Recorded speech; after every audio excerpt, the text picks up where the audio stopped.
is what I want now. No, I won't settle for anything else.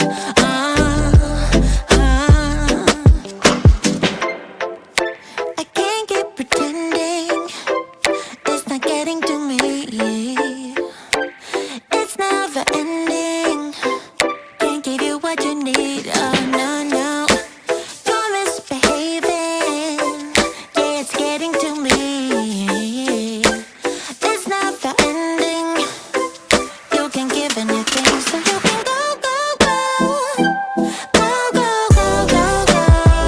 Yeah, so I can focus. I just need to focus on myself. Oh, you better go, go, go. Go, go, go, go, go. Yeah, so I can focus. I just need to focus on myself. Yeah, so you can go, go, go. Go, go, go, go, go. So I can focus. I just need to focus on myself. Yeah, yeah, yeah. You better go, go, go. Go, go, go, go, go. So I can focus. I just need to focus on myself, baby,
Hear it on the phone.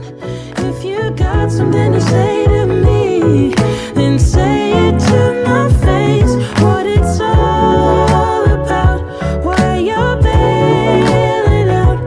Think you owe me an apology.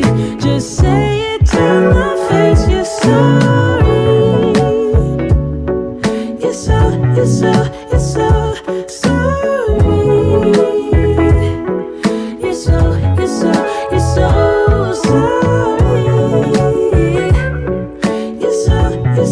You're so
The Benjamin Dixon Show is only possible with listener support. Go to www.patreon.com/The BPD Show.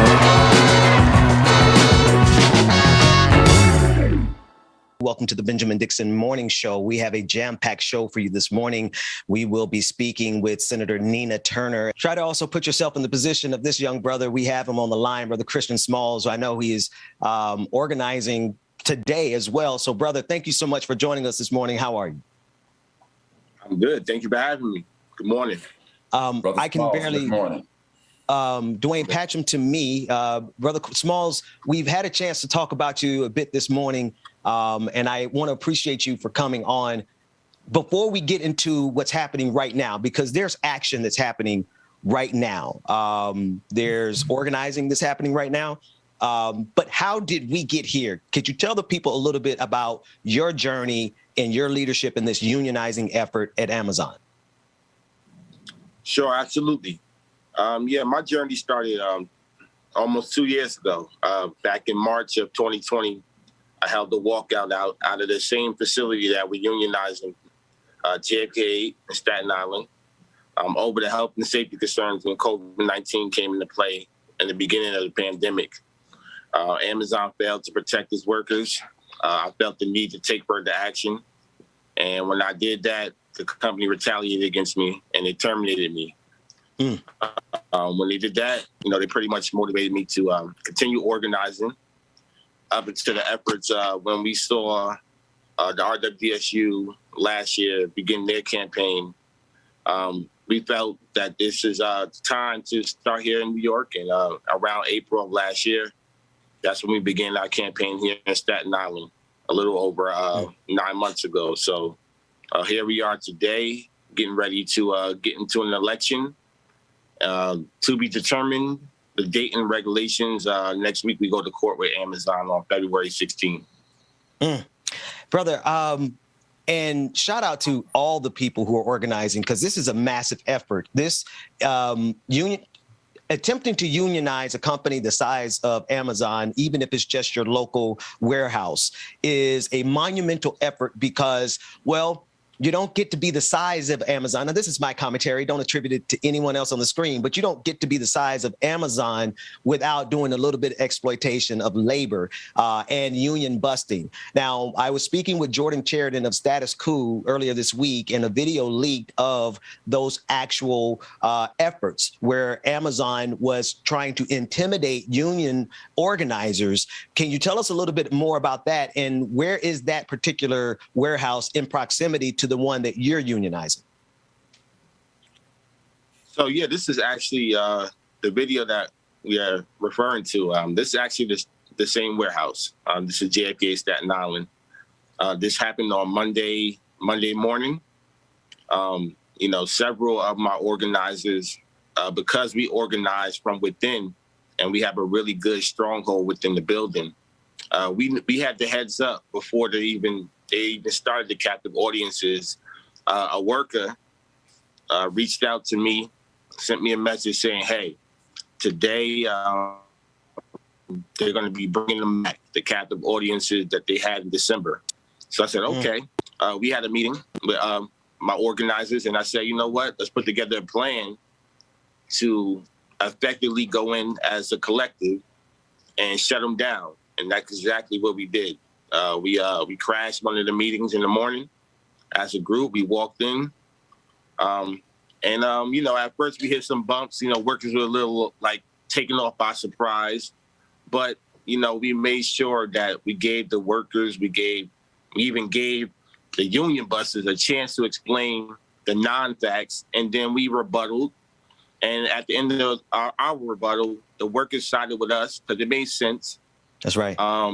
Anything fighting for more money, $30 an hour, sounds like a plan to me. And the workers were believing us, and we were able to successfully shut down the captive audiences for that day. Dr. Mack. Brother Smalls, let me just simply say this. I am absolutely humbled by your strength, your tenacity. I I'm just absolutely humble. And I just want to say on behalf of a grateful people, as a brotherhood in this thing, in this group we call Black men, you stand as a king, young lion, and I'm just humbled by you. I'm proud of you. And just fight that good fight. Win, lose, or draw, brother, you have won in every shape, form, or fashion. I look at you as, you know, you didn't hear this part earlier, but I look at you in the same eyes that I look at some of the great iconic leaders of our day, the Frederick Douglasses. And you may not think, brother, I'm not a Frederick Douglass, but trust and believe.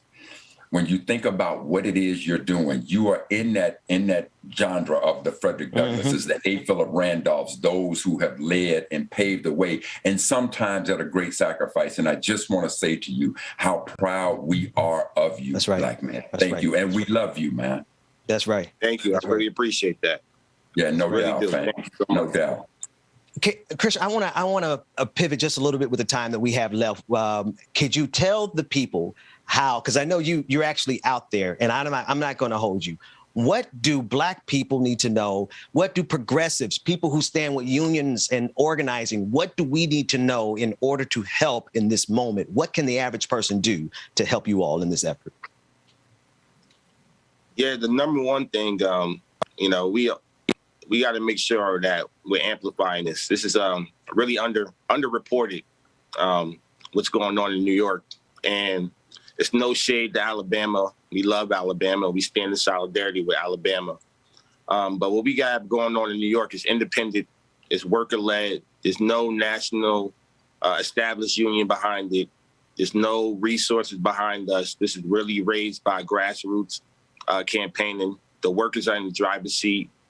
No, we have a GoFundMe that we're using to feed these workers that we do every day. We feed workers every day. We provide financial relief. We provide housing for workers that are unhoused. We've done a lot of great things in this campaign that I'm really, really proud of. So we just asking anybody that can't come on the ground to organize that, whether a demonstration or come to the building and volunteering, to donate. You know, donate to our GoFundMe at AmazonLaborUnion.org. You can find it on our social media at Amazon Labor on Twitter, at Amazon Labor Union, Facebook, Instagram, and TikTok. That's myself as well. Follow me and please support us. This campaign should be one of the most historical campaigns in American history. We've done a lot of great things, and we're hoping to be successful and be the first union for Amazon in American history. That's right. That's right. Brother Christian Smalls, thank you so much for your time, brother. We want to stay connected with you as you go on this journey. And again, yes, shout out to all the boys and the ladies and the Black women organizing down at Bessemer, Alabama, the Bamazonians. Shout out to them as well. Thank you so much for your time this morning. Hey, Ben, before you go, and Brother Smalls, I'm going to tell you what, you know, when you talk about needing resources, given that Jeff Bezos gave $100 million to Van Jones, a Black man, hey, Van, if you can hear the sound of my voice, why don't you use some of that money to support the efforts of Brother Smalls and what these folks are getting? Because Lord knows that given that Bezos is worth $100+ billion, you would think that in this capitalistic society of what these brothers and sisters are fighting for fair and equitable wages, and because you being a former member of the Obama administration, you would think that you'd have some heart and soul about that. And if he gave you $100 million, I think you can use a little bit of that money in the direction, put a little bit of that money in the directions of Brother Smalls. God only asked for 10%. So I think 10% is a good number because Black people organizing is probably one of the most important things that we could do in this morning. And thank you, Brother Mac, because that is definitely worth running over our break for. We're going to be back with On the Clock with Georgia Ford right after this. That's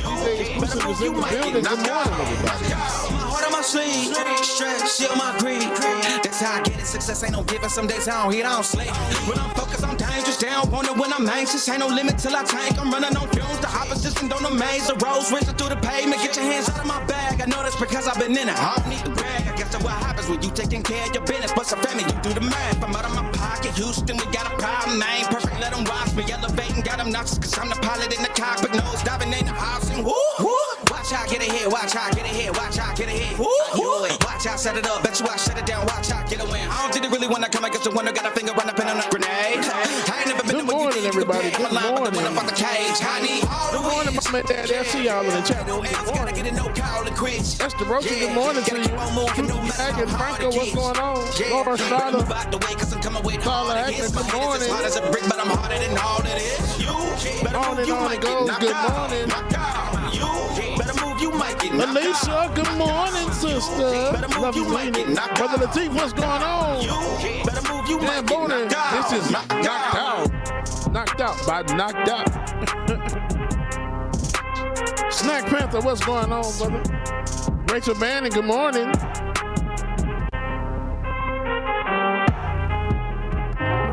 Brother Chuck Love, good morning.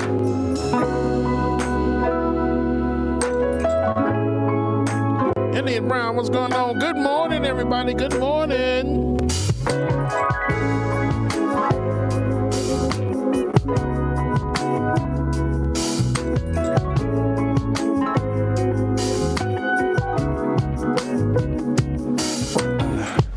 Let's fly away, just you and me. I need a little break from the city. Miss Nuru, good morning. Sunny Wright, Afraid Not. Jerry P. Brother Chuck Diesel, Stoic, good morning. Mary C, good morning. That summer feel, but I don't wanna go if you ain't with me. Let's make a home. Amber Layla, good morning to you. So tell me, baby, where would you like to go? Cross Banana, anytime. We're driving coast to coast. Dog Dragon, good morning. Iris Jones, good morning to you. I'm taking you to paradise, paradise. You know where we're going tonight, going tonight. Paradise, paradise. I'm taking you to paradise. So these are what I said, brother. I think I did just give you a new name, bro. About the prize, yeah. Unfortunately, y'all, I don't have the song person or the artist for this, but it's called Paradise. Let's see the sun and have some fun. Courtney, I'm so tired of Tiger, brother, what's up, Tiger? And you Courtney, the SLP, brother Bryce, the big piece. See, for real, good morning. So tell me, baby, where would you like to go? Anytime, Franco, anytime. Korean Ransom, good morning. Don't need to where we are. Should I say Chuck Love? I'm taking you to paradise, paradise. You know where we're going tonight, going Good morning, tonight. Brenda. Paradise, paradise. I'm taking you to paradise, paradise. I don't even care about the price, care about the price, yeah. Paradise, paradise. Melody Dennis, good morning. Come and take a seat next to me, babe. Jerry P, I appreciate it. Take your breath away, baby. We deserve a break. Lily, good morning. Carter, I know I like this song too. With me. Marjorie, good morning. Let this pretty view take your breath Marjorie, away. yes, me too. Oh, this break, girl, let's pull it down. Cause I'm taking you to paradise, paradise. You know where we're going tonight, going tonight. Paradise, paradise.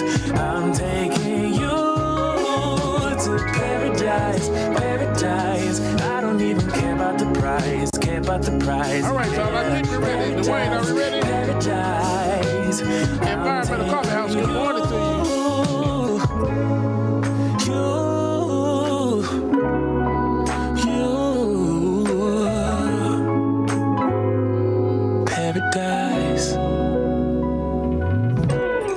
All right, here we go. Dwayne, are we ready, Dwayne? I got you. No worries, sir.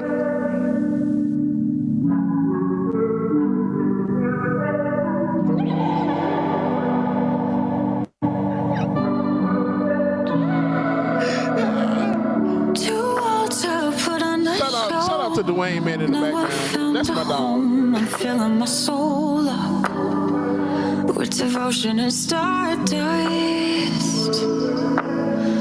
I'm broke, got it all in control. Now I know what I want, like a natural woman.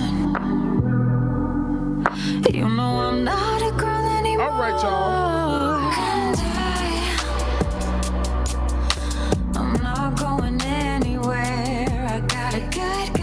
This song just kind of hit me a little bit. I forgot what I was about to do, y'all, but y'all know what time it is. Our beautiful sister from another mister is here. Georgia Fort, it's time for On the Clock. Good morning, y'all. We'll be speaking with Jordan Sheridan of Status Quo about the organizing that's happening at Amazon, more specifically, the attacks from Amazon on labor organizing. And then later on in this episode, we'll be speaking with Candace Benbow about her book, Red Lip Theology. But first, we're on the clock with Georgia Fort.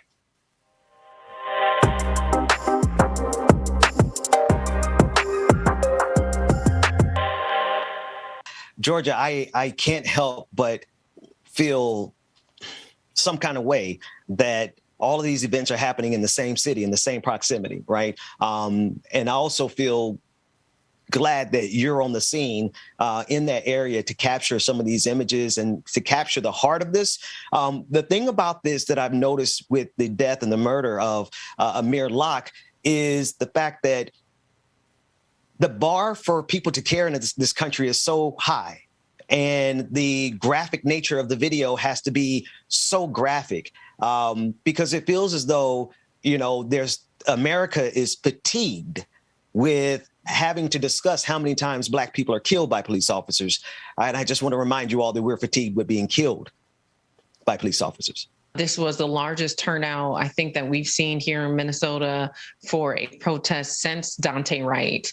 And you know, the governor at this point has activated the National Guard. The interesting thing, however, in the statement he released to the public, it pointed to the federal trial that's happening as the reason why he was authorizing the Minnesota National Guard. He didn't mention anything about Amir Locke. Still having a little connectivity issue, but I know we have video footage that was captured by Sister Fort and her team there on the ground. This first clip, I believe, is from mothers who are demanding justice for Amir Locke. Let's take a listen in. I don't even know how to control anymore. I am a mother.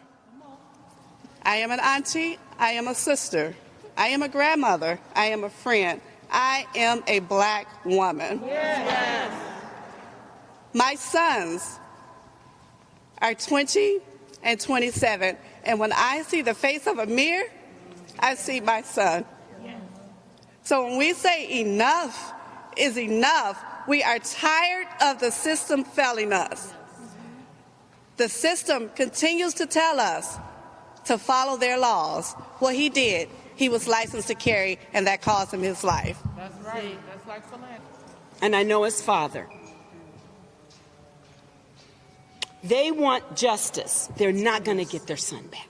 That's right. But we can stand, and the more that we want is justice, yes. We want truth, yes. And we want accountability. That's right. That's what we want. That's right. But what more do you want? That's what we're going to bring. We're going to stand together in a bond that is unbreakable. Yes. What more do you want? If Nikema Levy-Armstrong didn't interrupt that press conference, we would have heard more covers-ups. We would have continued to see Amir Locke be demonized and vilified and called suspects. Somebody said the other day, suspects is just like saying the N-word. We know what you are doing, and enough is enough. That's right. 3 months since the last election. 3 months. So you can just imagine, we work hard, we go hard in the paint, right, ladies? We're in the streets, we're talking to people, we're trying to plant some seeds of hope and encouragement. We try to give folks the information they need to make an informed decision. And you all said you were going to bring some change. And then you said that you had banned the no-knock warrants. We do not trust you. That's right. Department that we are supposed to trust. That's right. And here we are at this moment with a son that could have been dreaming only to wake up and never to dream again. Forever he will be in that dream. Buddy was my friend. Buddy is my friend. I knew Amir. Amir was 2 years younger than my son. Buddy is a tower here in this Twin Cities with our young people, because I just don't have two sons. Amir was my son too. Amir was my son too. Amir was her son. Amir was her son. Amir was every one of these mothers that stand before you. Amir was our son. That's right. We will not allow this to happen. People that are in position, you need to step down and move around for others to be in place to make this city move forward. Yes. Of being sick and tired. When it gets to the point to where we say we are all we got. And if all we have is to make sure that you as political leaders are out of the way, we are going to get bigger and better and bolder. You ain't seen nothing yet. I haven't seen nothing yet. You know, one of the things I think about as I look at that clip is how strong Black mothers have to be all the time, and how unfortunately serendipitous it is to live in Minneapolis, where there's only like 1 degree separation between the people who knew George Floyd and the people who knew Dante Wright and the people who now knew Amir Locke. And to see those Black women have to stand there, Georgia, time after time after time after time after time, murder after murder. And of course, the Black fathers are out there. She mentioned Buddy, who I believe is Amir's father. You captured a clip of him speaking, and it is just so heart-wrenching to see us have to be strong like this in the face of one of our darkest moments. Absolutely, Ben. It's devastating. You know, and I know Buddy, the woman who also said that she knows Buddy. The interesting thing is Buddy was the first person I ever interviewed in my whole career. You know, he's an artist. And when I interviewed him at that woman's restaurant. And, you know, to be at this point in community over 10 years later, where we're all back together, but for this reason, it's heartbreaking. The women in our community who gathered yesterday demanding justice for Amir Locke said, we gotta stop meeting like this. Every time this community is coming together, it's to grieve the loss of another Black man at the hands of law enforcement. And so, you know, regardless of where you're at on this issue, I think we can all agree, no one really wants to be at this point again. That's right. You know, right. And so what changes can be implemented? And when are we going to set the politics aside?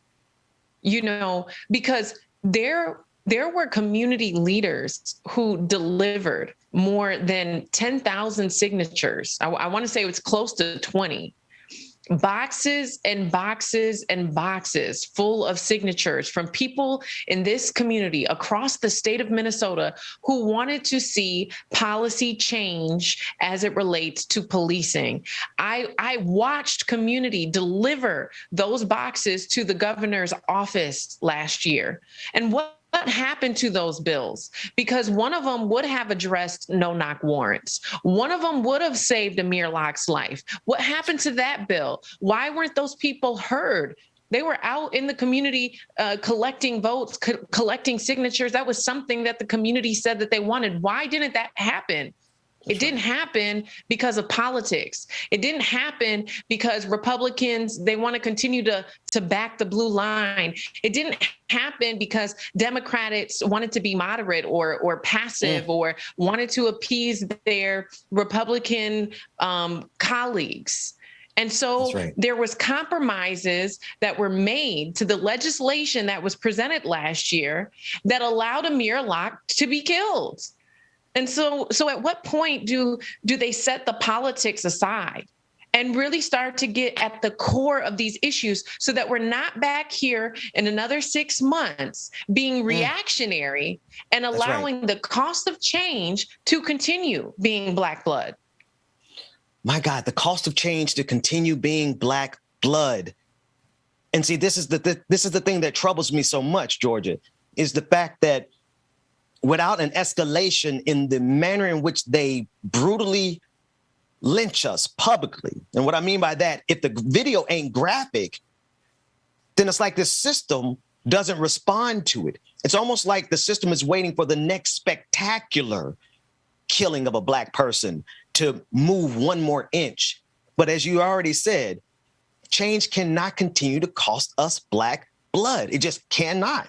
And then in the face of this, we have politicians who are more interested in symbolism than actual change, ending qualified immunity, changing it so police officers are responsible for their own insurance or their own settlements instead of the city paying tax dollars. See, we're not getting any structural change. What we're getting is symbolism, and what's happening every single day along the way, Black life is being executed in the streets. And let me just be clear. The media is a part of the system too. Ben, when you examine what happens after these police killings, the media plays a central role in shaping the public's opinion on whether or not a police officer's use of fatal force is justified. And so, for example, when you reflect back on what happened to Winston Smith, you know, the public opinion was shaped. The public felt that it was justified almost immediately because the media published a narrative saying that this individual was a murder suspect. Well, that was false. Well, guess what? The same thing happened for Amir Locke. The Minneapolis Police Department shared a press release calling him a suspect, and he wasn't.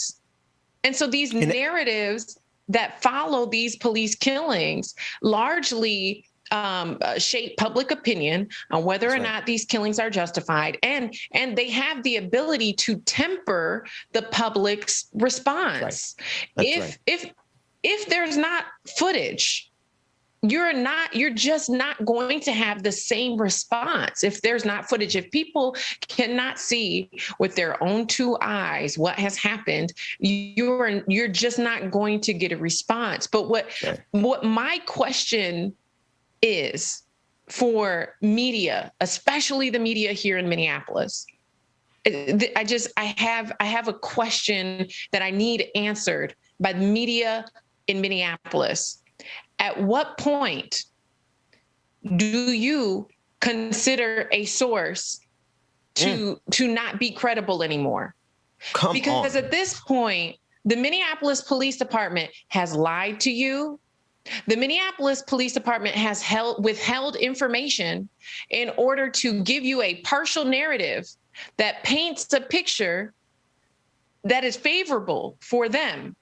They have misled you by omitting information intentionally. At what point do you say, I can no longer trust this source?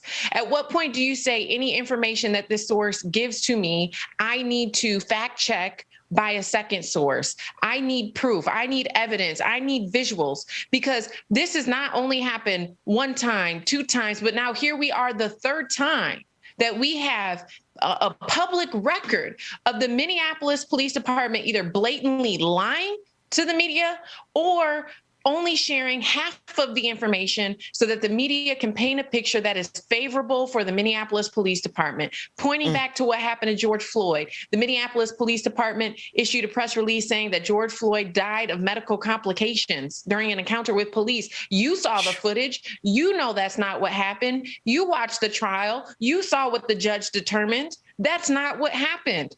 So we know that they lied on the record, and the Minneapolis Police Department, let's just say it was one bad apple, Ben. They allowed the public information officer to keep his position.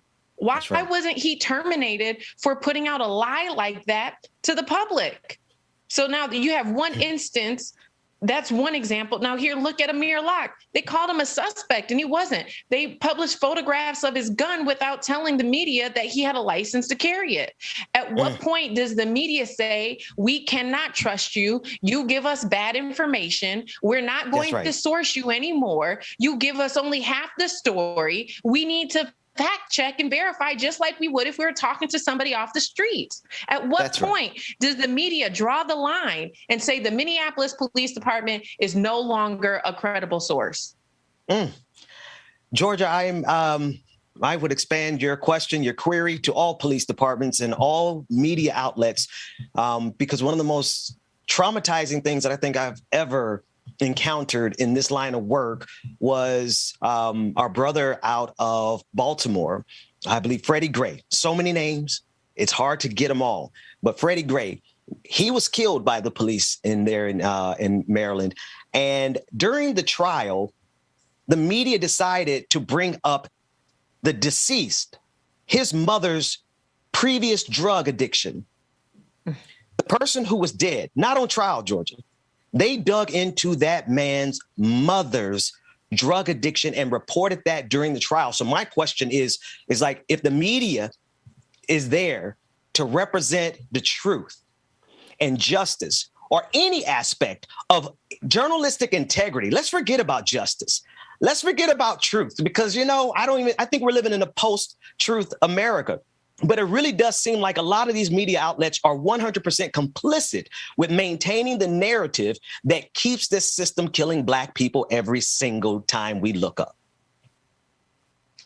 You can even reflect historically on the media's role in covering lynchings.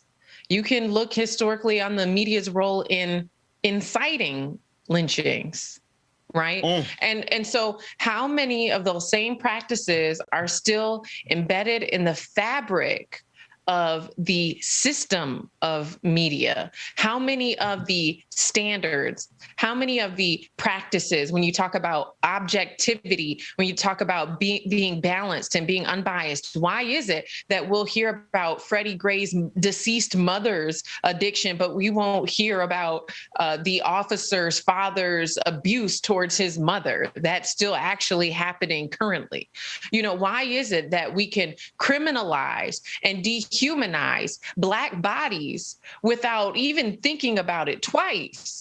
But then when it comes to white people who are featured in these same stories, oftentimes we're pointing to their accolades and their achievements and, how successful they were with their education career. All of these things, they continue to uphold white supremacy, and they continue to temper the public's opinion on who to love and who to hate. And that, honestly, Ben, when you look at how polarized our nation is, how divided our nation is, the media has played a central role in why and how we are where we are today.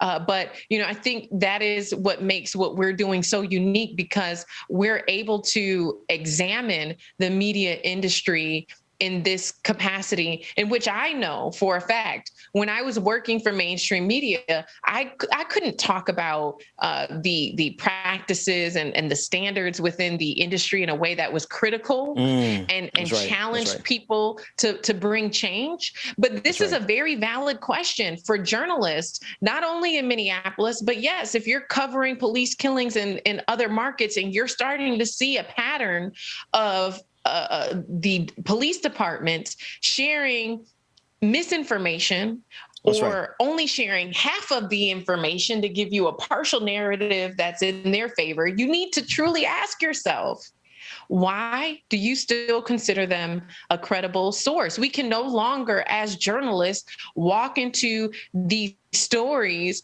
with the assumption that just because you're a politician, just because this is a government agency, just because this is a police department, that automatically means that you're credible. You need to have same level of scrutiny and skepticism that you would have of a community leader off of the street who's sharing statistics. If a community leader shares even just one statistic, do you know that a journalist will go back to the newsroom and they will look it up until they can find the source of that statistic? And then if they can't find the source of that statistic, they can't use it. If it's not credible, if it's not verified, if it's not fact checked, they're not going to include that in their report. So why aren't they using the same skepticism of police departments who have a public record of lying? Sister Ford, you're reminding me of Malcolm. If you're not careful, the media, the newspapers will have you hating those that are oppressed and loving the oppressor. We're speaking with, obviously, independent journalist Georgia Ford on the clock. Can you tell us what's next in the city? Because you're there, you're on the ground. We do have that one last clip that I want to play before we're out of time here. But what are we expecting to see there in the city? Because despite the freezing temperatures, the people are coming out. That's right. We've seen people in a very creative way begin to do car caravans so that they can protest, so that they can disrupt and still be warm, because it is very, very cold here. On Saturday, that didn't stop thousands of people from coming out. And so we know today there is a school walkout that is planned. Thousands of students, we're hearing, are going to be leaving school halfway through the school day to demand justice for Amir Locke. We also know that there's a few protests that are happening throughout the week as well. Earlier over the weekend, community leaders went to the home of interim police chief Amelia Huffman, demanding that she resign or be terminated for the way she shared information. It was blatantly inaccurate. And then she walked out of a press conference without answering people's questions.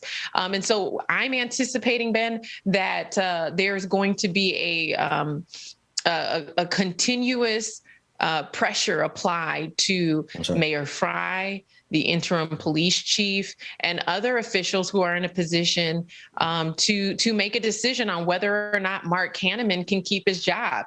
That has been a very clear demand from the very beginning, that he be terminated from his position, that the interim police chief be terminated and Mayor Fry resign. So I think that people are going to keep showing up until some of these demands are met. Outside of that, while folks are continuing to protest and demand justice for Amir Locke, we still have court proceedings that are happening at the federal courthouse here to determine whether or not the other 3 officers who are charged federally in the killing of George Floyd, whether or not they're found guilty. So I also think that could play a role in the size of response that we see here in Minneapolis. Georgia, thank you for everything that you're doing out there on the ground. Please be safe out there. I want us to, I know we're out of time, but I want to close this segment by us listening to the father of Amir Locke. This is a clip that you captured and shared on your timeline, and I want the people to really hear what these officers and these police officers around the country, what they're doing to parents and to family members of the deceased. Thank you so much, Georgia. Absolutely. How dare you take my son from me and his mother? How dare you? What gives you the audacity to think that you are God? Ooh, say that. Who told you that you was the judge and the jury and executioner? Amir Locke! Amir Locke! Amir Locke! Amir Locke! You knew that Amir Locke was not on that warrant, and you didn't put that information out there. So you have a father in pain and a mother in pain because they have to fight and defy the stereotypes. We don't need to humanize any black man or any black woman for you to soften your heart. Your heart should already be softened. Okay? Good morning. I am independent journalist Georgia Ford. As many of you know, I have been following the death of Amir Locke here in the city of Minneapolis. And what we've seen most recently is students standing up, using their voice as young people, demanding justice for Amir Locke. Yesterday at City Hall, dozens of students from North High School did a walkout, and they showed up at City Hall demanding a few things. things. Number one, that the officer who fatally shot Amir Locke be terminated from his position and charged criminally. Students also demanded that the interim police chief be terminated from her position as well, and that Mayor Fry resign. We heard some very powerful accounts from these students, some who have even experienced discrimination by police officers themselves or who have had a loved one. We heard students yesterday sharing their own concerns for little brothers or for their fathers who are going out into this community where we continuously see police killing Black men. It's something in Minneapolis that is a reality for Black residents and even our young people. I want you guys to take a listen from some of the comments we heard from folks yesterday. There has been 3 deaths due to police brutality in Minnesota within the past 2 years. And this ain't something that's just natural. These things don't just happen. And the Black community should not just stop until there is justice. And I mean by any means necessary. This will not be pushed under the rug or looked over. Amir will have his justice. And me and my peers will make sure that. So at the end of the day, as a community, we need to come together and make our voice heard because clearly they don't see us. Clearly we are not a priority in the community that we live in. The same weekend, I lost a young man that I love, that I watched grow up. And so, you know, community violence is one thing, police violence, it all hurts our community, it's all bad, and we're committed to doing the work. I was sharing, you know, that it's unfortunate that we've had so much activity in City Hall under these circumstances in terms of MPD killing another young Black man. For the past week and a half, we've had community leaders, mothers, like students say, why are we still in this predicament? And I just have to say, you know, as a council member, you're absolutely right. Leadership failed you. And that leadership is Mayor Fry. He has the sole authority over MPD. And for 2 years, we've seen promises be made that have went broken. We've seen lies be made to the public about reforms. And all of those things has led us to this moment. And it shows that there is so much pressure and there is a responsibility, a necessary responsibility for leadership and the mayor to provide something different. And if not, it's clear the community is going to move forward with creating that different, either with them being here or not. Now, the last 2 voices there were city councilors. The first voice we heard from was a student who was participating in that sit-in at City Hall yesterday. One thing I would like to point out, I found out from some of the city councilors that specific doors in City Hall were locked, doors to prevent students from entering closer to city council chambers or entering closer to where the mayor's office is located. And there was some disappointment by city councilors based on that decision that was made. They did not say who made that decision. I did ask them if they could find out if it was security that made that decision or if it was the mayor who made that decision, because I think it's important to note that preparations were made to prevent students from accessing a public building that they should have access to. They should be able to do a sit-in in front of the mayor's office and demand that he be held accountable, as we heard one of the city councilors mention there. But Ben and Brother Mac, this is a story that we have followed for the last week.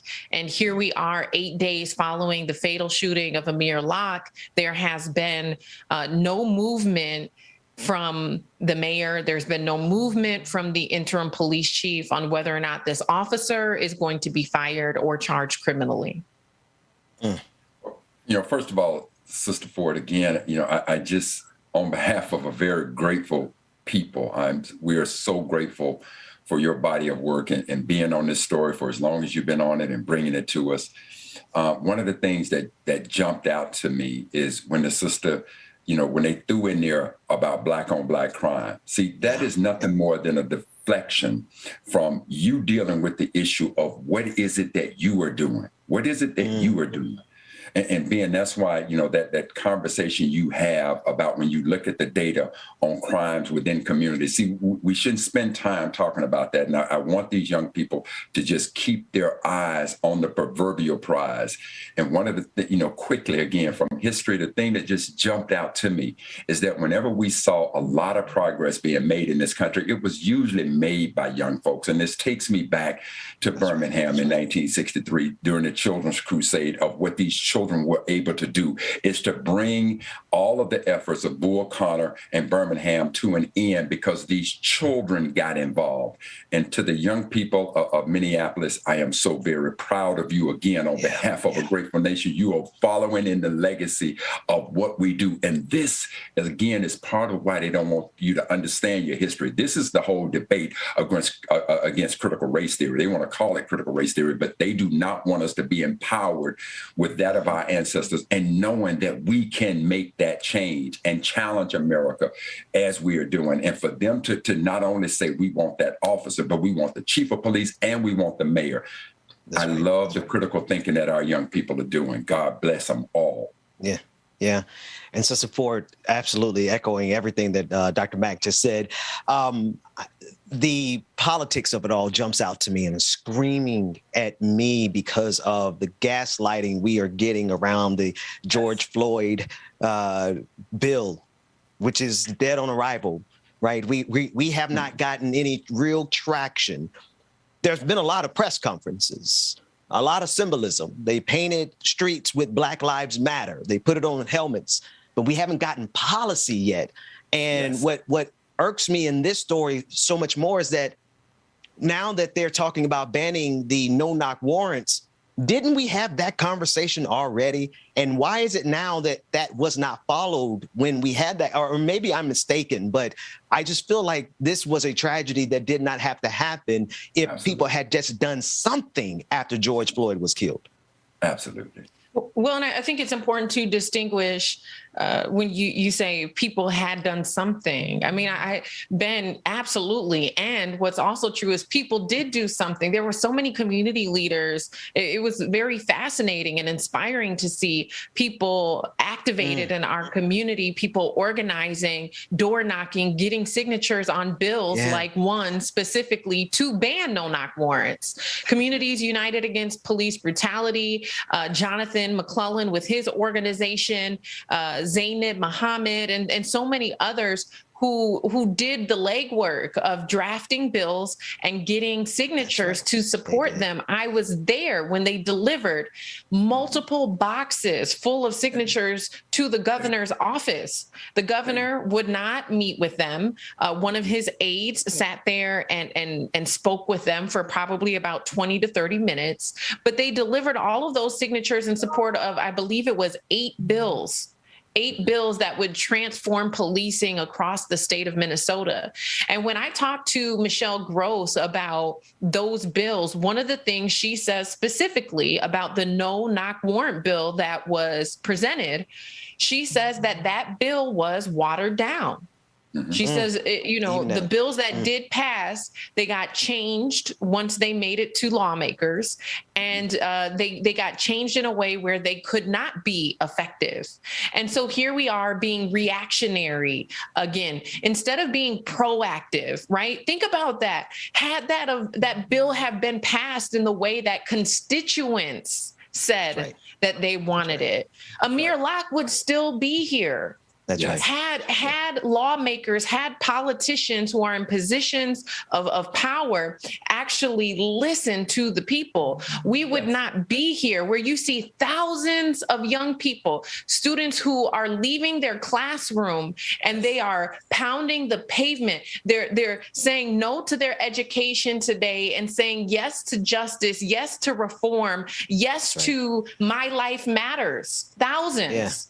And not just Black students. These are Indigenous and white and Asian students who walked out earlier this week and walked from Central High School to the governor's mansion again, demanding that on a state level, not just on a city level in the city of Minneapolis, but across the state of Minnesota, that he do something to help protect their lives. But the only thing that we've heard from the governor at this point is that he has authorized the use of the military. He has authorized the National Guard in the state of Minnesota. And in his statement to the press, he didn't even mention Amir Locke's name. He said 2 days after Amir Locke was fatally shot by police that he was activating the authorization of military, or the National Guard rather, in light of the ongoing federal trial that's happening for the other 3 officers who are charged with violating George Floyd's civil rights. And so I think, you know, these small nuances, the small thing of not even mentioning Amir Locke's name, I feel is dismissive of the larger systemic issue that's not just happening in the city of Minneapolis, but that we know is happening all across America.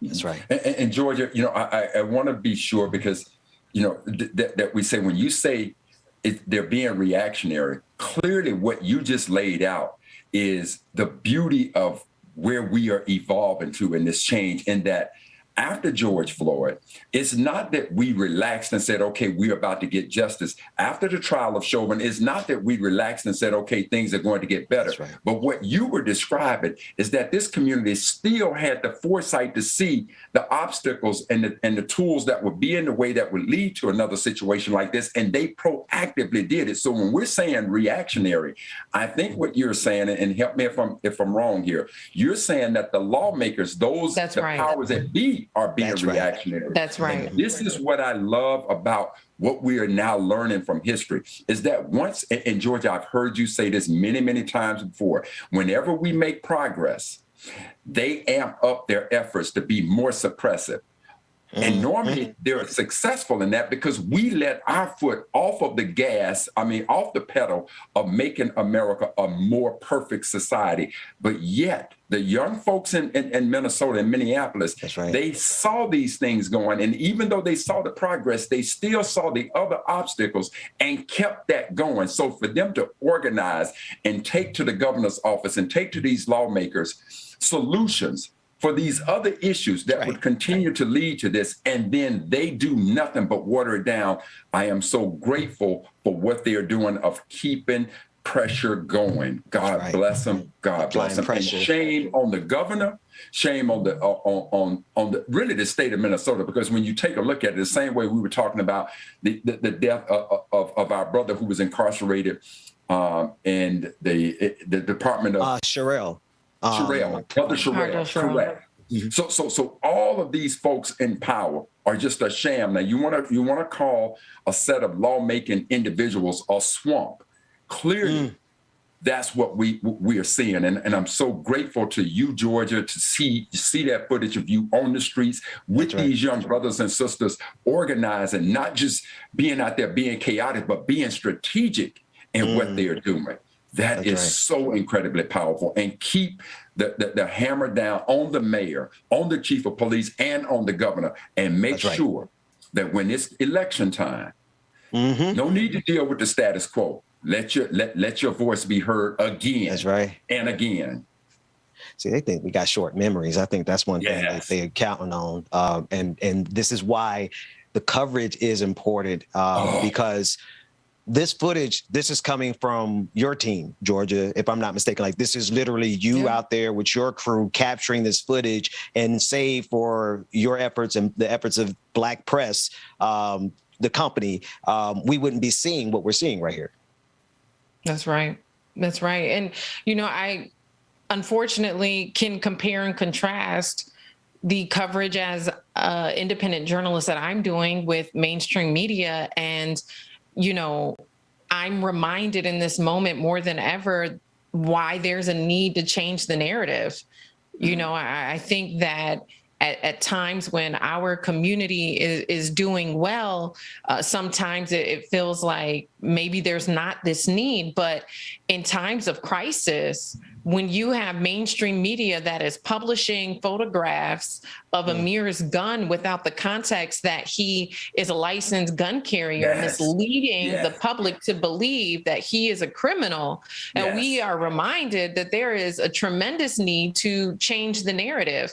And I'm accused oftentimes by people, right-wing people, Republicans, even just white people maybe who don't like Black people, right? That changing the narrative is changing the truth, and that's not what it is at all. That's right. But when the media is comfortable with claiming to be balanced, yet they continuously put out narratives that only reflect a police narrative and not center a family who is grieving, then we get these partial narratives that contribute to the polarization of our society, and too often criminalize people who look like me and you. And so I do hope that we arrive at a place in this society, in our country, in this nation, where we don't have to change the narrative anymore. But Brother Mac, as you talk about the historical context and the parallels that we can point to of what we're currently going through, and I can't help but relate it to the civil rights era.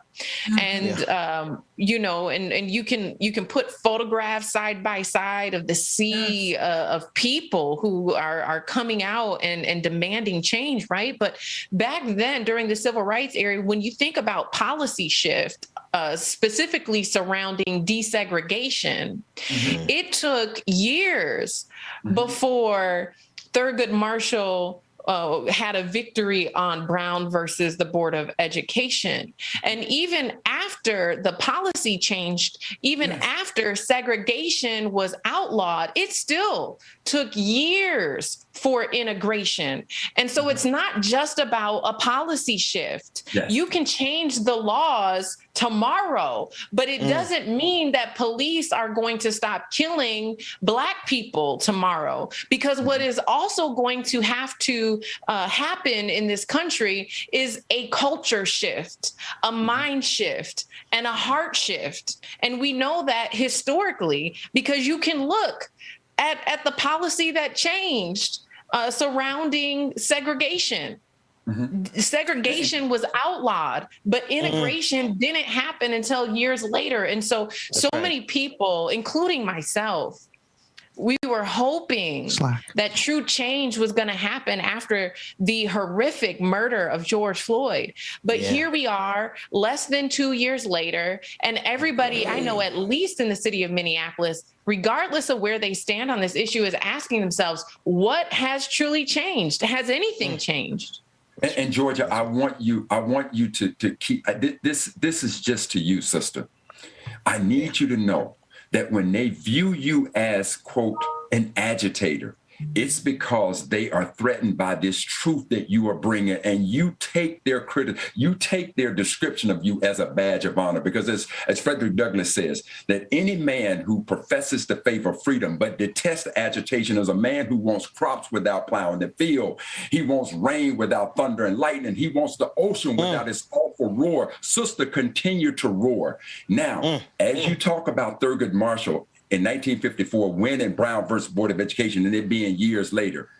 It was 1965 before my mother, my aunt, and my two aunts and my brother and my first cousins were able to integrate schools in Jackson, Mississippi, even though the highest court in the land ruled that. And the reason why is because when the Supreme Court ruled in favor of ruled against segregation in Brown versus Board of Education, Southern Republicans, Southern lawmakers got together and made a document called the Southern Manifesto. And for anybody listening, just go up and research the Southern Manifesto, because what these lawmakers did was that they put together a plan and sent it out to all the Southern states that said, at all costs, you delay integration. I don't care what it takes. Do not allow it to happen. So here's the, to your point, Georgia, here's the law of the land. In 1954, saying that segregation is now unconstitutional, it is illegal. But these white folks put together this Southern Manifesto, and they kept it. So it was 11 years later that we finally seen public schools in Jackson, Mississippi, I know for a fact, integrated. But to all of that, sister, know that when they're talking about you, you wear it as a badge of honor because they see you as a threat of bringing that truth. And that is why we stand in awe of you. Thank you. That's right. Yeah, I appreciate that. Yeah. I truly do. We got a lot more coming up. Georgia, thank you so much for all the coverage that you're doing, everything that you're doing. We'll be back with more on the Benjamin Dixon Morning Show.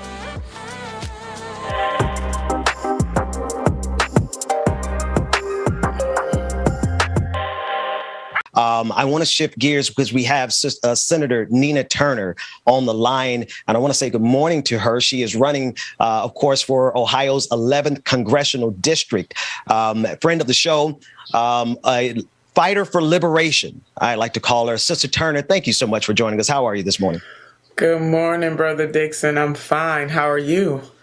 I am blessed, and I am happy to be speaking with you. I wish that we could segue with something a little bit less traumatic than another Black life snatched away by the policing agencies. And obviously, I know you're running for the seat in Ohio, and we'll discuss that. But I just want to get your thoughts on this. Yet another Black man, another Black person killed by the police. Yeah, and just being able to have an opportunity to listen to what Sister Georgia was saying, it makes so much sense about how people jump out there. And always when there is prejudgment, African Americans are going to get the worst end of that prejudgment. We're never assumed. We are always assumed to be guilty no matter what the situation is. And that presumption of innocence does not it does not speak to us. It doesn't cater to us, whether we are the victim or the perpetrator. It doesn't matter what role we are in any said situation. It is always assumed, as I think it was Brother Ice Cube who said in one of his rap lyrics, "My skin is my sin." That continues to be the case. It's been the case from the beginning, at least our experience on this continent in whole, from our ancestors to this very moment. And it is unfortunate. Yes, it is very sad that happened. That no-knock warrant should not have happened in that case.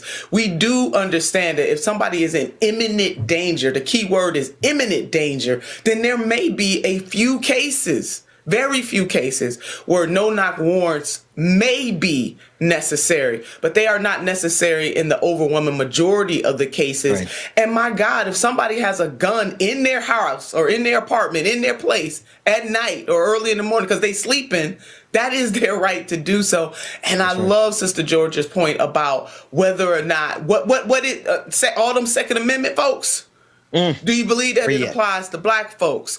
And so we all know that Brother Killer Mike talks about that all the time, about the Second Amendment. We know people like Ida B. Wells, for example, Barnett, who was an investigative journalist, who laid it down, who called to question lynching in this country of African-American folks. And she firmly believed that Black folks need to carry. And there are Black people in this country who do believe in the Second Amendment and believe that we should have the right. If we think about the Black Panthers too, for example, that was the same thing. So all of that Second Amendment goes out the window when it's Black folks having the gun.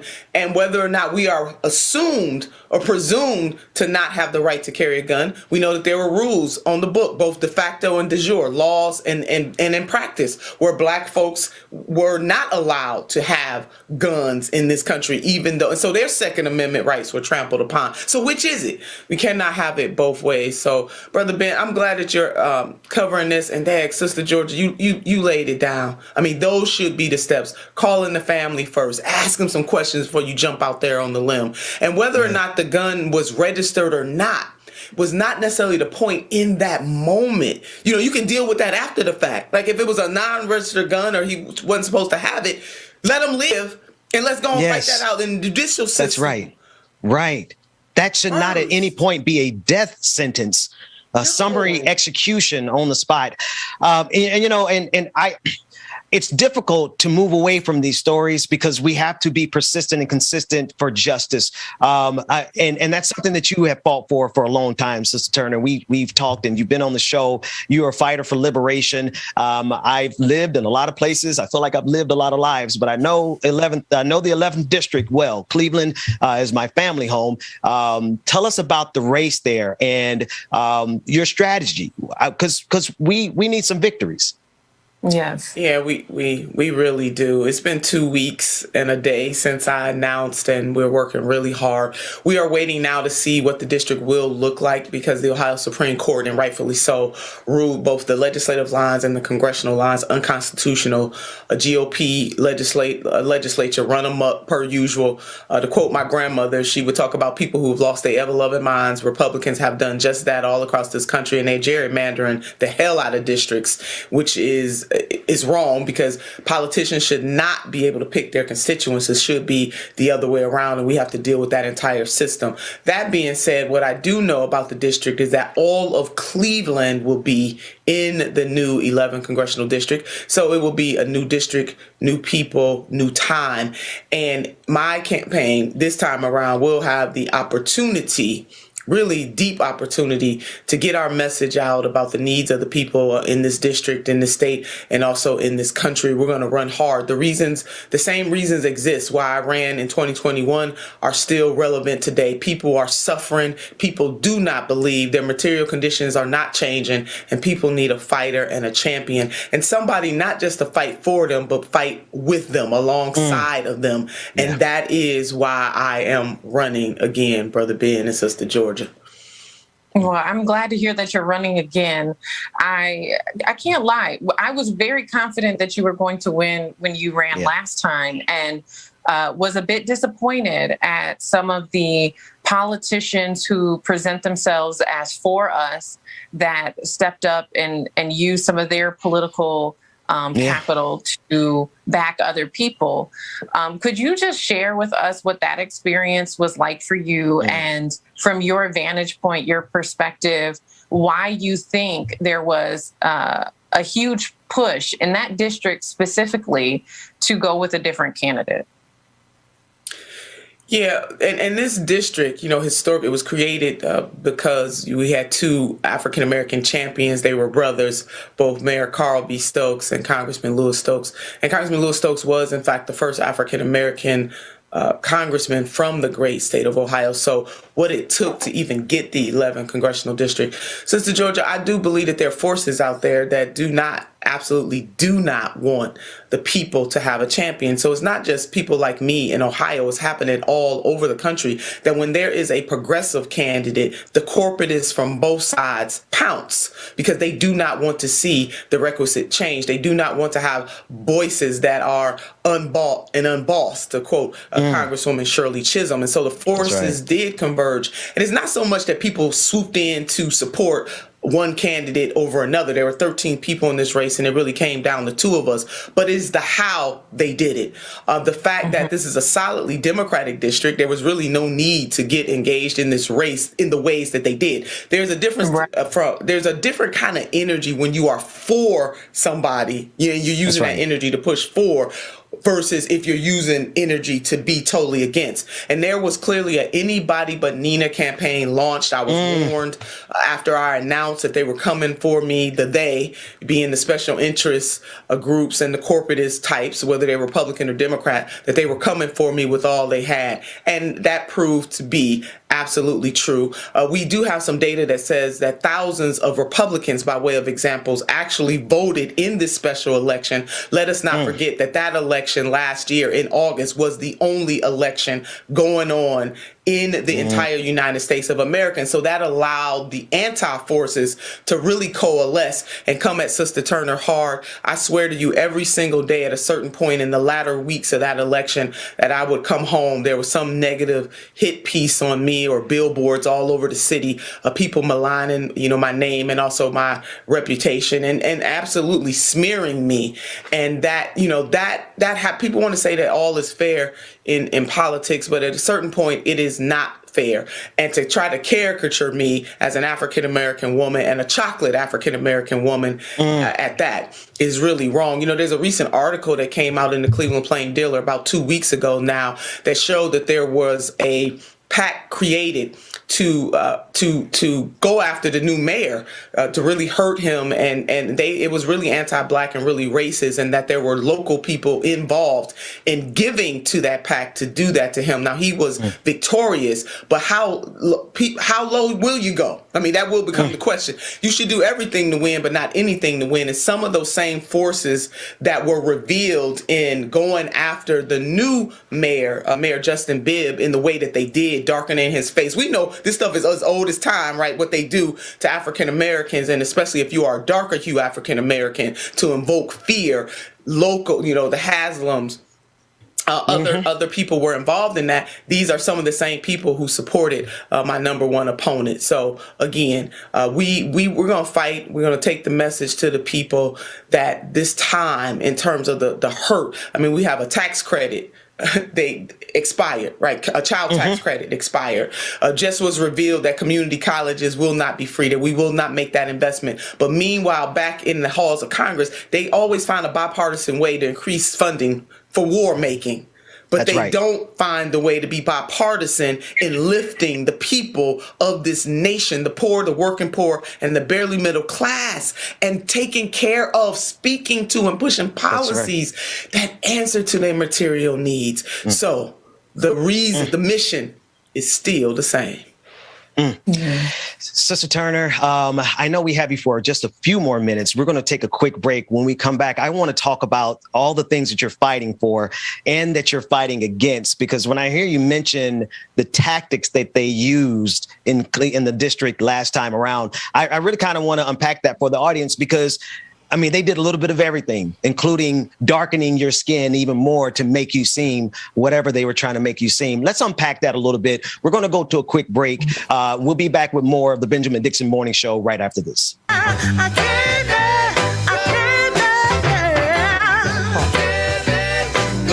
Wrestling between two futures. Do we sacrifice the poor, the working poor, and the barely middle class to protect the ultra wealthy? Or do we treat our people as America's greatest asset and ensure everyone has a real chance to live a good life? Families are struggling with higher gas and food prices, stagnant wages, and shrinking benefits, while corporations make record profits. These are unprecedented times. Our leaders can't settle for just enough. They must fight for what we deserve. I'm Nina Turner, and I'm running for Congress because we deserve a voice for change in Washington. A leader who is on the side of the people, not out for the powerful or out for themselves. A leader who understands that healthcare has been denied to millions of Americans for far too long and will fight for Medicare for all. A leader who knows poverty is a policy choice and the minimum wage must be raised to a living wage. Who won't take a dime from special interest PACs or do their bidding. You deserve a leader who is from here, who knows what it's like to grow up and live their life in this community, who has stood up for reproductive justice and served on the front lines of the fight for criminal justice reform and voting rights, not for days, but for decades. A member of Congress that stands shoulder to shoulder with leaders like Bernie Sanders, unapologetically to fight for working people and speak truth to power. And here's the truth. Greater Cleveland needs a change maker, not someone who just go along to get along. We can put an agenda through Congress that puts working families first, and that's worth fighting for. Something you can feel. Good union jobs, expanded health care, child care, and climate justice. Winning the battle against Republicans and the holdouts in our party will only happen when we put it all on the line for everyday people. An America as good as its promise is worth fighting for. Our children are worth fighting for. Our future is worth fighting for. Sister Turner, there's a million and one things about your policies that I want to discuss and that I respect, but it's the matching the matching glasses, the frames for me. It just is like, I absolutely love. I mean, and I'm looking at it's just, I hate to go there, but it's a beautiful video, and it just touches the surface of the depth of what you bring, which is why I have and continue to support you. You said a line in that commercial that I got to dig into. You said poverty is a policy choice. Can we talk about that for a minute? Because the government actually did some good last in 2021 by the checks, cutting down childhood poverty. We can end poverty if we decide to. Talk about that for me. Yeah, that is exactly right. And I heard you giving the amens. It was touching my spirit. Mine's too. Every time I watch it and listen to it, it really does. And that is my mission summed up. Poverty is a policy choice, and we can make new choices. We know that not only the checks, as you laid out in the CARES Act, but also the child tax credit cut childhood poverty in half. Now, I would argue when you got a good thing going, keep building on it. Don't go the other way. Let's go for 100%, because cutting it in half means that we still have more work to do. But instead of building on that, we back in a situation right now where the child tax credit is gone right now because you have members of Congress, particularly on the Senate side, who cannot get it together. We can absolutely make sure that people have paid family and medical leave, Dixon. I mean, look at what is happening with the pandemic. So many people who punch a clock for a living cannot take off, no matter how sick they are or somebody in their family, because they won't get paid. What is wrong with making sure in the United States of America, let's follow the lead of some of the other industrialized nations and ensure that people have paid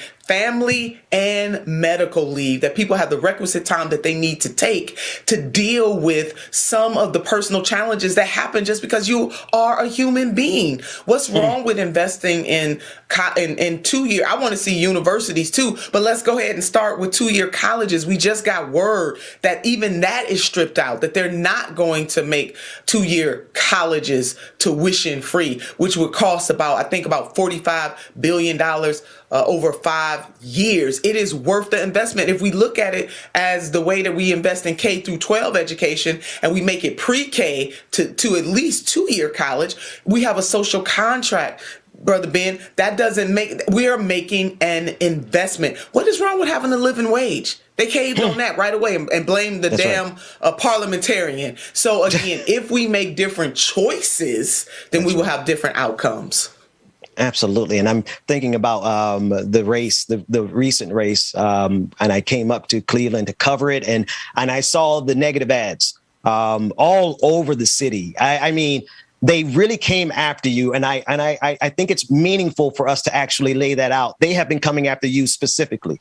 This is not a fake grievance. You know how sometimes when preachers in church, they always preach about haters, and a lot of people they don't have haters.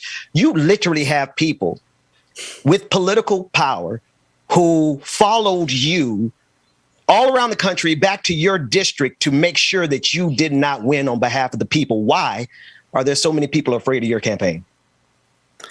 Because they know that my only special interest will be the everyday people in my district and in this country, that if having Medicare for all is wrong, I don't want to be right. If wanting the minimum wage increased to a living wage is wrong, I don't want to be right. If standing up and saying unequivocally that voting rights must be protected and expanded is wrong, I don't want to be right. You know, and they know this, so they know that I'm not going to equivocate on these issues, and that is why they launched the Anybody But Nina campaign. It was real, Brother Ben, and you know, because you were here, you got to see it for yourself. It was absolutely real, and the phone calls that I got from people who are in the know, who had their ear to the ground, who even talked to some of the people who said we coming at her. They made it very clear that it was going to be anybody but Nina. 13 people in the race, and they came at me with everything that they had to try to stop me. And why? Because I want Medicare for all, because I call out injustice, because I say to both my party and these recalcitrant Republicans that we must do better, should do better. And if you don't want to serve the people, get the hell out of office. That's why you coming at me in that way? And because when my emotion fits the need. So for all the pearl clutchers and the tie tighteners, get over it.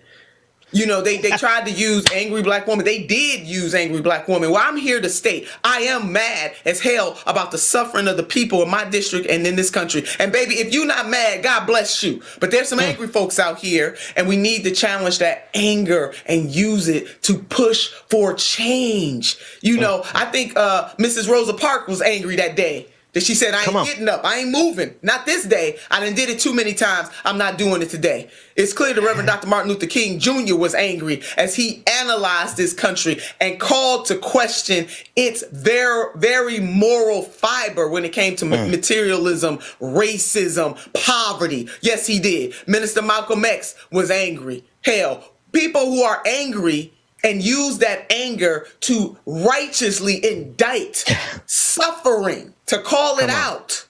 Nothing wrong with that. And a whole host of other folks, you know, Daisy Bates, angry, another angry black woman, you know, in the civil rights movement. So many people, Dixon, that we can name. They were mad as hell and they weren't going to take it anymore. They challenged this country, and they channeled their anger for what is right, for what is just, and for what is good. And my last point to this, if you were drowning in the middle of an ocean, who do you want to come and save you or to help save your life? Do you want the person that got to clutch the pearls or tighten the tie or make sure that everything is all prim and proper? Or do you want the person that's going to throw caution to the wind and no matter what it takes, get out there and help to save your life? That's how I'm rolling. I am a hell-raising humanitarian, and I know that my style and affect is not for everybody, but too many people, whether they're black or brown or Asian or the swirl in between, whether they Jew or Gentile, Muslim, atheist, agnostic, young, seasoned, gay, straight, it doesn't matter. People are suffering in this country, and we can't turn a blind eye to it. And we don't need people who just gonna go along to get along or put their finger up in the wind to see which way the wind is going, decide to support things like Medicare for all when it's popular, but ain't gonna do a damn thing to make sure that it actually happens. We don't need leaders like that. We need people who are going to actually make a sacrifice, even if it causes them some pain. And brother Dixon, that's why Sister Turner running. Yeah, people are suffering. They out in the ocean drowning, and they need somebody to radically come out there. Oh man, you need somebody who can walk on water.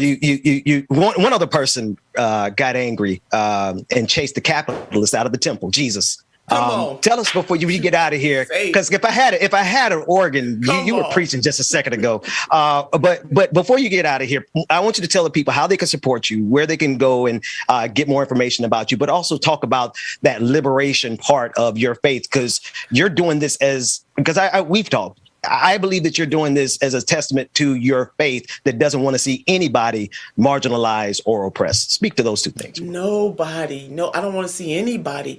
You know, a poet, Langston Hughes, asked the question, what happens to a dream deferred?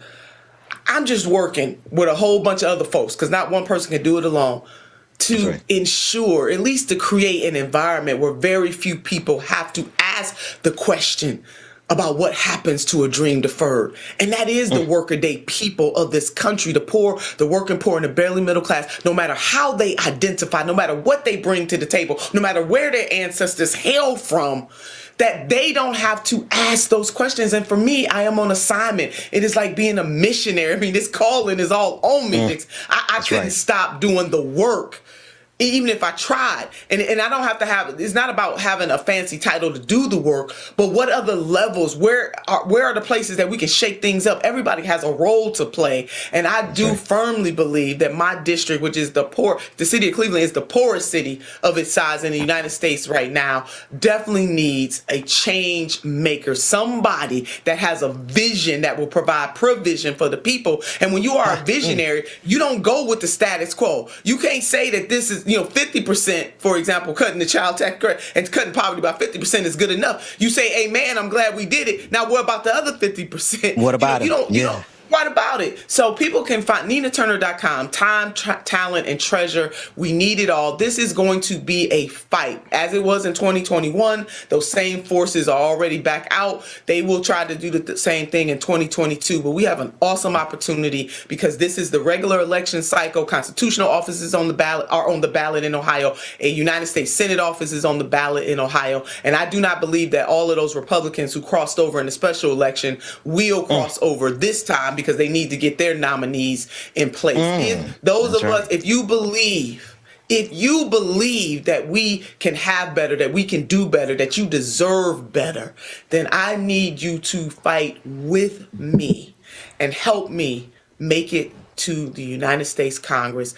I will be elected from this district, but my service will be to this entire country, and you won't have to wonder where I stand. Now, we might not always agree on every single issue, but you won't have to worry where Sister Turner stands. It is going to be for the marginalized, the dispossessed, the people who are down and out, the people who are hurting the most, who need to know that somebody actually gives a damn about their suffering, and who will help to make some crooked paths straight to help them be able to live out their greatest greatness. NinaTurner.com. Y'all go support this Sister Turner, Senator Turner. Thank you so much. Keep doing what you're doing. Thank you, Brother Ben. To you and the crew, too. Thank you all for what you're doing as well. Y'all shining bright lights. Thank you. God bless you. We'll be back with Like It or Not after this.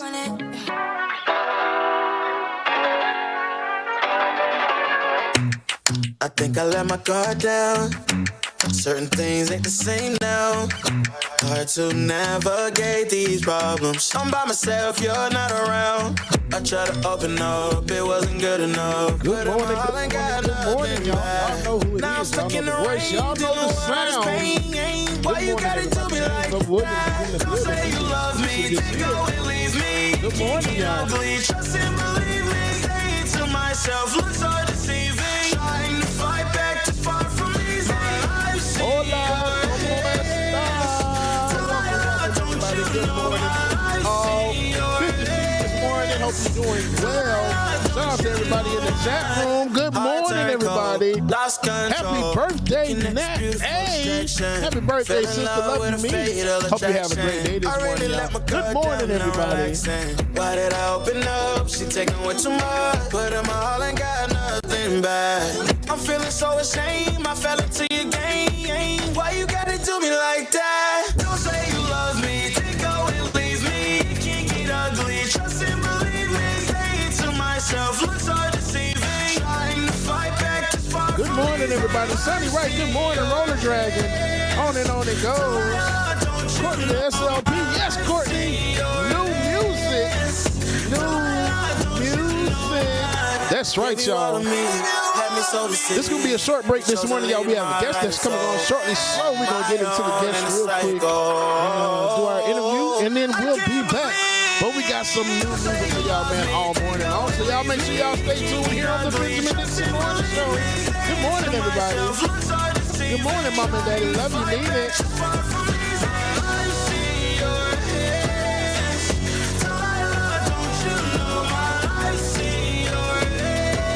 All right, y'all, back to my brother from another mother, y'all, Benjamin Dixon. Good morning, Brother Ben.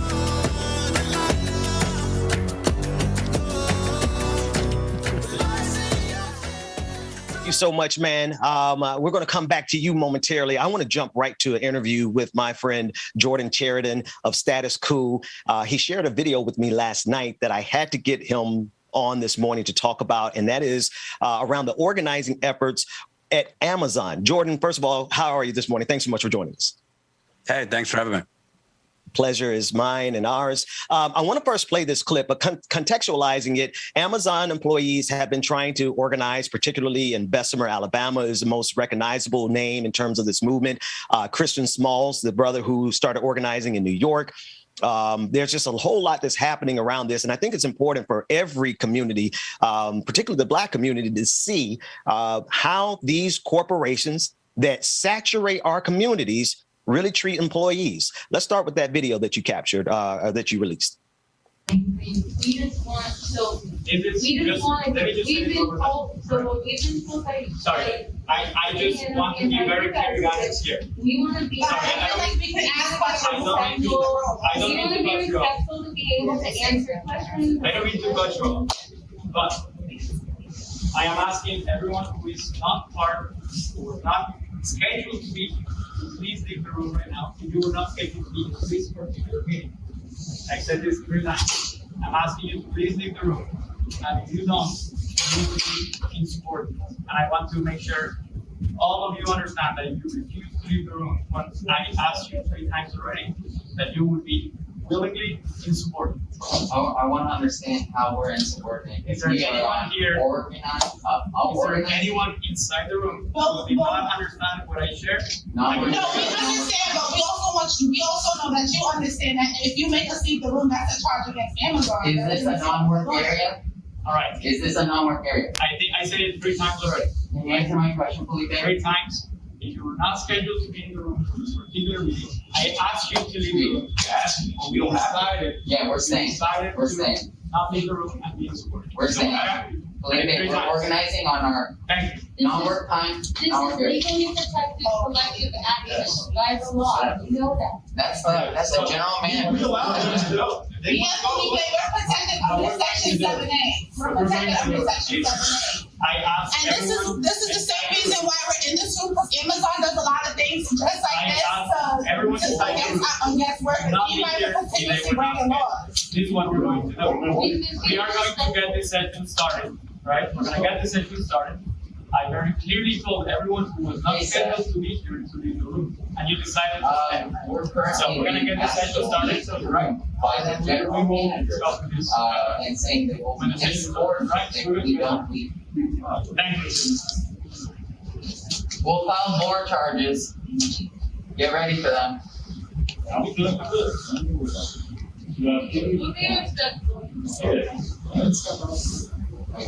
Now, Jordan, for people who may not kind of get the grasp of the significance of this clip, could you help the people to understand what those Amazon employees were attempting to do and what the gentleman who was telling them that they were on the borderline of being insubordinate, what he was trying to stop them or allegedly stop them from doing? Yeah, so this is at JFK 8, which is the Staten Island warehouse New York, that workers have been trying to form a union basically for almost a year. They started last April. So Amazon started doing daily mandatory union busting sessions in November. They call them training, but I've listened to them and it's just basically union busting, why you shouldn't vote for the union, why the union is tyranny, they're going to take your money, blah, blah, blah, blah, blah. So Amazon stopped doing them in December and most of January. But all of a sudden this week, they started doing them again. It just so happens these organizers with Amazon Labor Union, that's the group of workers that are trying to form a union, that they finally, after almost a year, they were awarded an election for a union from the National Labor Relations Board. So basically what you see in this clip, the general manager in this union busting session is trying to get the union organizers to leave the room so that he'll have direct access to workers to push propaganda about the union. So basically they're trying to just get rid of the organizers in the union. And as you can see, the union organizers are pushing back, refusing to leave. And as a result, they shut down the meeting. The meeting wasn't held. And I was told 2 other meetings that were supposed to happen were shut down because the union organizers basically weren't having it. I like to, I think I'd like to believe that everybody understands the importance of unions. I know historically unions are not exactly have been favorable to Black people, but notwithstanding, we have a strong history with labor. A. Philip Randolph, just to name one of the outstanding labor organizers in the Black community. What bothers me about this clip is the fact that it's easily looked over except for the fact that every single person on the face of this country, I almost wanted to say this planet, every single one of us in this country is impacted by Amazon. We're impacted by them on our highways. We're impacted by them in our neighborhoods. We have more Amazon warehouses in parts of Atlanta than we have hospitals. You have to drive 30 miles to get to a hospital, but you can get to 3 Amazon warehouses within a 5-mile, about a 10-mile radius of a particular city in Atlanta where I live.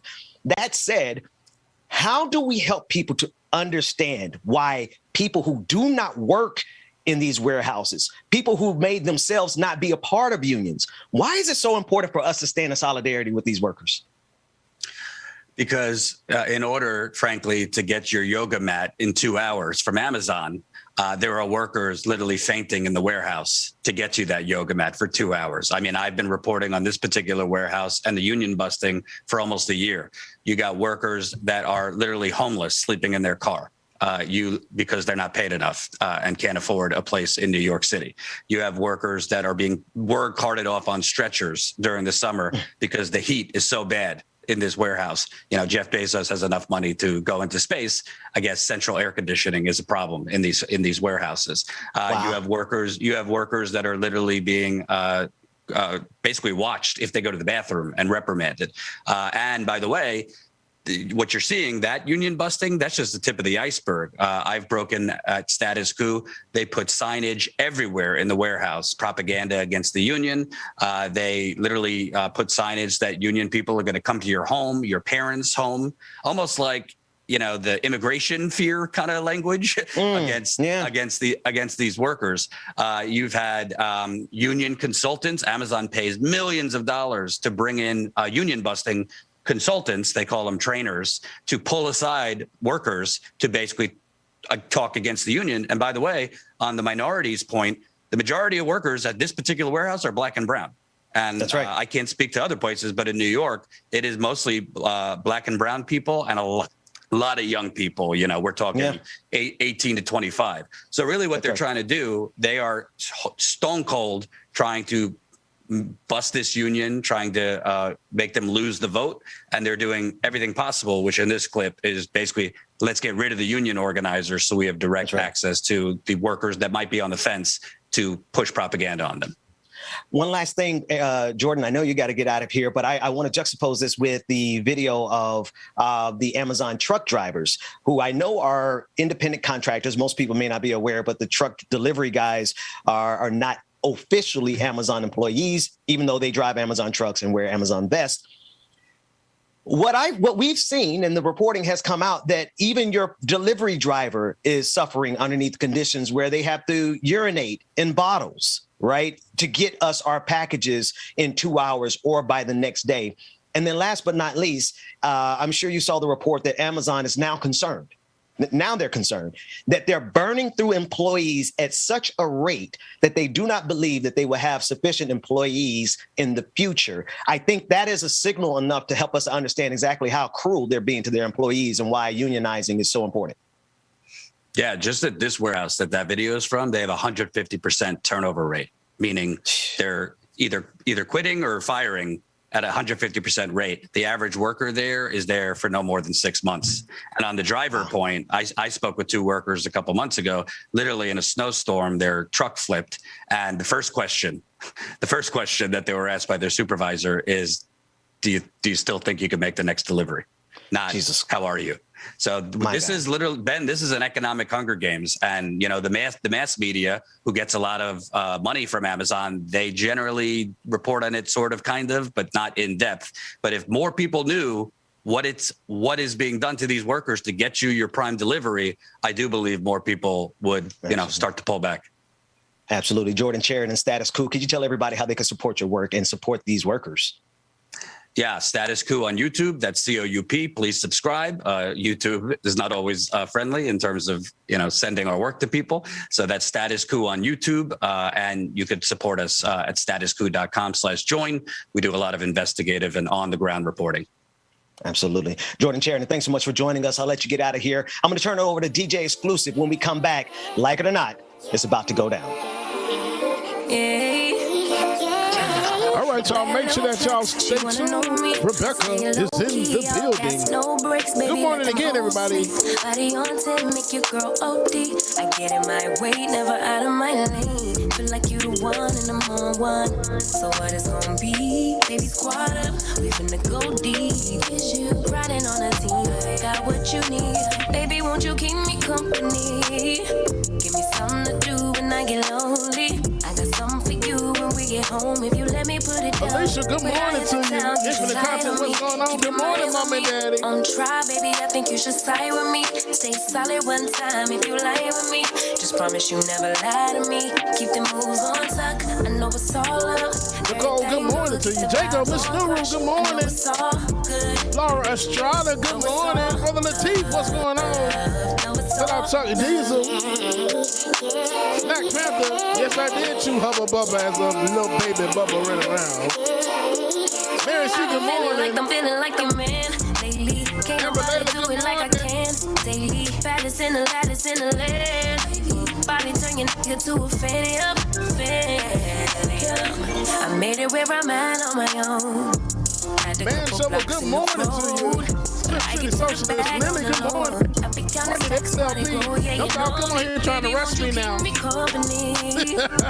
something to do when I get lonely. Six Dragon Daddy, what's going on? If you let me put it down, when I come in town, you should lie on me. Keep your minds on me. On try, baby, I think you should side with me. Lee, good Stay morning. solid one time if you lie with me. Just promise you never lie to me. Keep the moves on time. I know it's all up. Everything good. Keep happy birthday again to my sister Nat. Tiger, what's going on? Know it's all love. Know it's all love.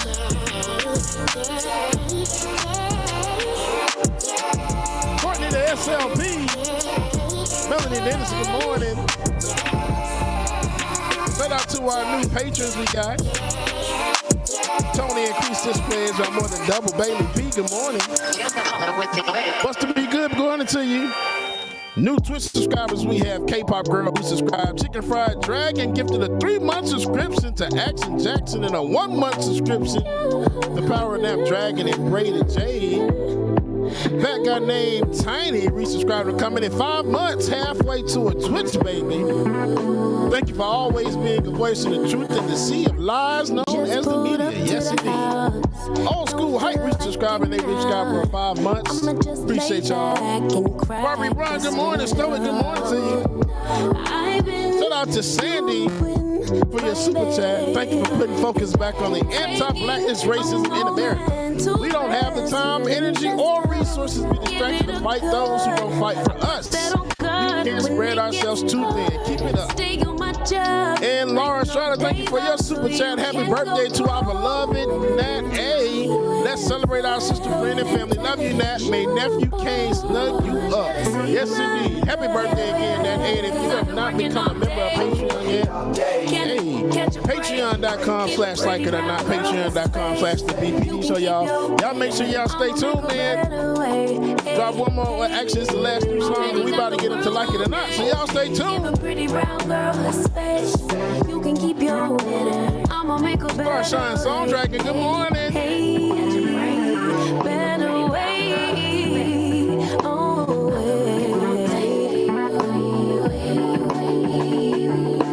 Mom and Dad's only daughter. Laverne, good morning. Anna Hart, good morning to you. Writing my life in lyrics. Do you like the sound? I guess this would be season 3 music for me. When it's my truth, I own. I speak it, don't make sense now. Give it a good, yeah. Put that on good when it gets hard.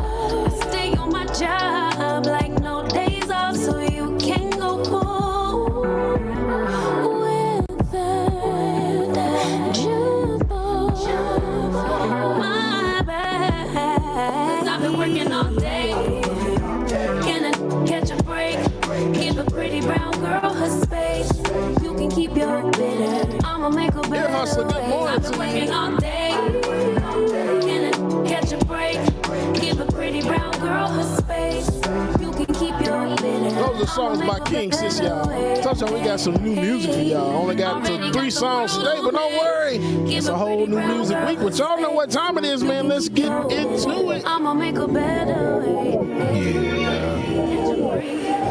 Y'all know what time it is. Good morning, y'all. Get your coffee, your tea, or drink whatever it is you need. It's time for Like It or Not, y'all. 9 a.m. to 10:30, yeah. Like It or Not is on your channel, yeah. Politics and culture, it's we change game like we supposed to, yeah. Interviews and all the news, we get to choose what gets the views. Brother KFC, what's going on, Kev? It's starting now, so stick around. Like it or not, it's going down. That A is requesting her birthday pose in the chat room. Y'all stick around. Oh, Rebecca Azor is coming through. That A, this for you. You know she got a good story for you. Oh, Benjamin, that's my dog. This is his show. He's a politics pro. Real quick, an armed man ran into a real estate agency and shouted, "Nobody move!" TJ exclusive. Y'all know who I am. My mom in the chat room talking about stay dropping them jams. Pose in the room for him. Like it or not, it's going down. Luke King, I got you. Like it or not. That industrial life. What's going on, brother? Y'all stick around. Oh, like it or not, it's starting now. Like it or not, it's to go down. Like It or Not with Benjamin Dixon starts now.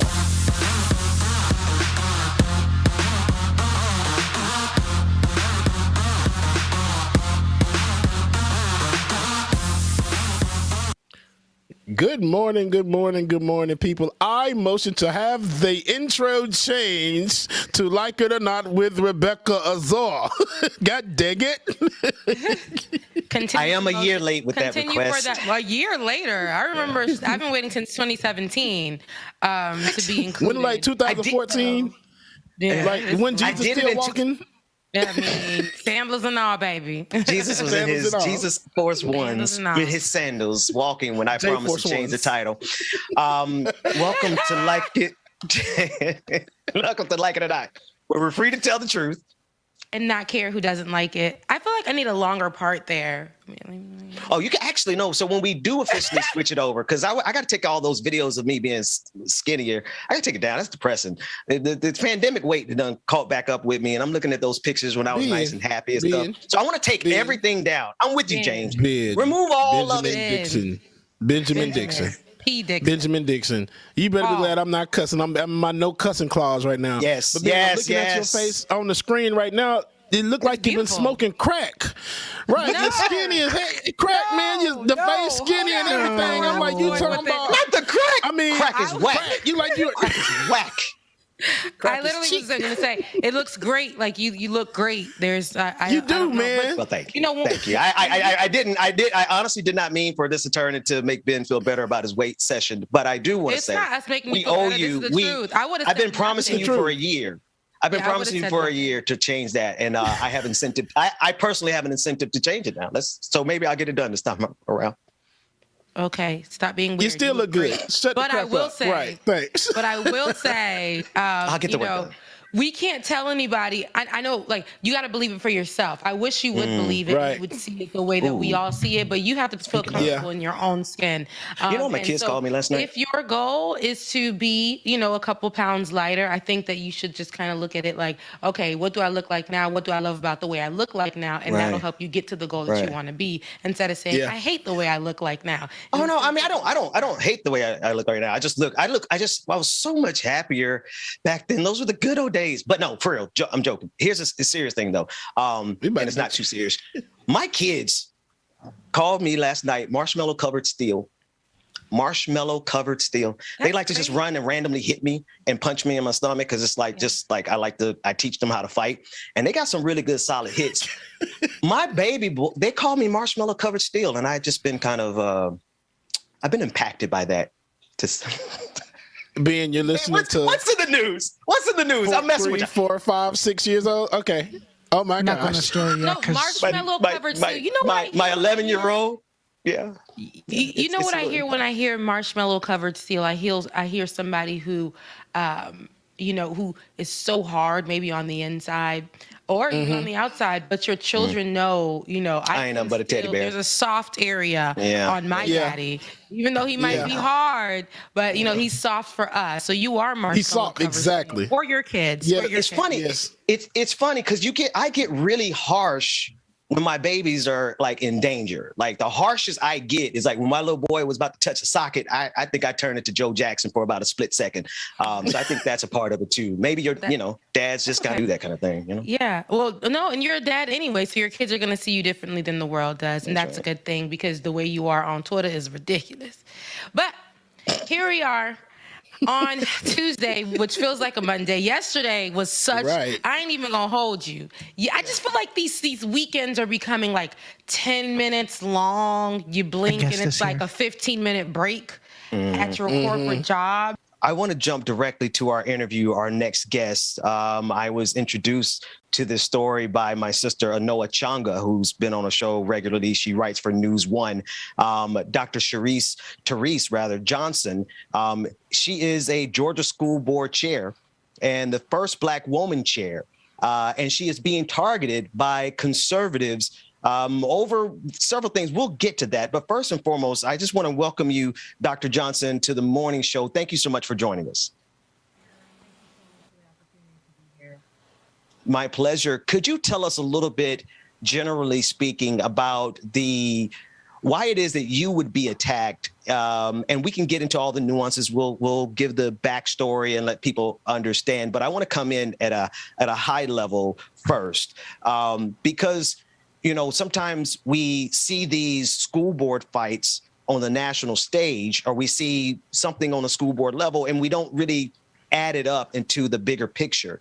But I find it interesting that a lot of the attacks that we see from conservatives around this country are actually happening at the school board level.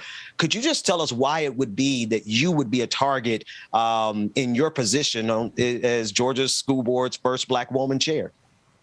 Sure. The Georgia County. Sure. Well, first of all, we all know that this is happening across the country. All of our school board, most of our school boards, in particular the school boards in, very diverse communities, are under attack. And we started with the mask mandates, then it moved over to CRT. And as the nation started to change and the demographics started to really represent the communities, the school boards changed. And so a lot of the hate is really coming from misinformation related to critical, race theory. It also related to people just really upset. They're upset with the change of demographics. They're upset with the change of power dynamics. And so it's just this time that unfortunately we're seeing, history repeat itself. We're coming off of the heels of, a very interesting time with the, former President Trump. And we saw an uptick in hate crimes in every area, and from in the Jewish community, Black community, Asian community, we saw hate just rise up, and it was emboldened under the former President Trump. And so now we're kind of, coming off of this, January 6th insurrection, where we saw again this declaration of we're taking our nation back. And so people are still fighting for taking America back, as what they're proclaiming, right? And this is the fight at the school board level, where they're saying, we all know that education is powerful. And this is really the foundation of our nation, is when we provide balanced education for our children, that we can change our nation, we can change the trajectory of the world. And so when you then look at the education system, then you say, well, what can we do to now change how our children think so that we can use it in a way for indoctrination or for power control. And so, you know, we see in many diverse communities, in many diverse school districts where ethnic courses are springing up, where, you know, teachers are now, you know, teaching education in a way that really spurs critical thinking skills. And it's based on various perspectives, and they're introducing books, and they're, you know, talking about race in a way that connects with the child's experience. You know, and we have current events that has happened from, you know, George Floyd to, you know, so many other anti-Asian hate that has, you know, increased in our nation. You know, kids are bringing this into the classroom, and they want to have discussion and conversation. And teachers are trying to, as best as they can, responsibly, you know, with care, have these conversations. But most importantly, you know, building the critical thinking skills of our students is so important. You know, looking at different perspectives, and then also teaching them the power of empathy and the power of not just one story, but multiple stories. And so what we have in the education system is people who are saying, let's target the school boards. Let's target them, and let's suppress this freedom of education. Let's take away, as a liberator for me, I know that education has so much power. And if we think about how do we liberate our students, how do we create a world where people have free thought, and a world that actually challenges status quo, but in a way that ensures progression of all people, it's education. That's it. That's why. And this is the target. Go ahead. I'm sorry. You know, and that's exactly that. Yeah. Though that's the dovetail right there, the critical nature of the role. I appreciate you contextualizing it, because I need people to understand now the game that's being played against you. I want to read directly from the work Anoa Changa wrote over at News One, and this is how she framed it. She said, Black school board members and education professionals across the country are under attack for their commitment to equity and justice. Approximately 2 weeks after one of Georgia's most diverse school districts elected its first Black woman chair, Therese Johnson, finds herself under attack by conservatives for her commitment to equity and justice. Senator Burt Jones, who is a Republican candidate for lieutenant governor of Georgia, has called for an investigation into Johnson's implemented policies and decisions based on her public-facing comments and teachings about systemic racism. So the attack that's coming towards you is a very political one. He's running for office, and Burt Jones understands that the number one thing conservatives want to get their teeth into right now, they want to sink their teeth into, is some big, bad, scary Black woman who's trying to get critical race theory going in Georgia. So Dr. Johnson, first of all, let me say thank you so much. And there were some things that you said that I want to address. So first of all, you said history has a way of repeating itself, and it's not lost on me that you got your Billie Holiday look going right now, historically speaking. Okay. Second of all,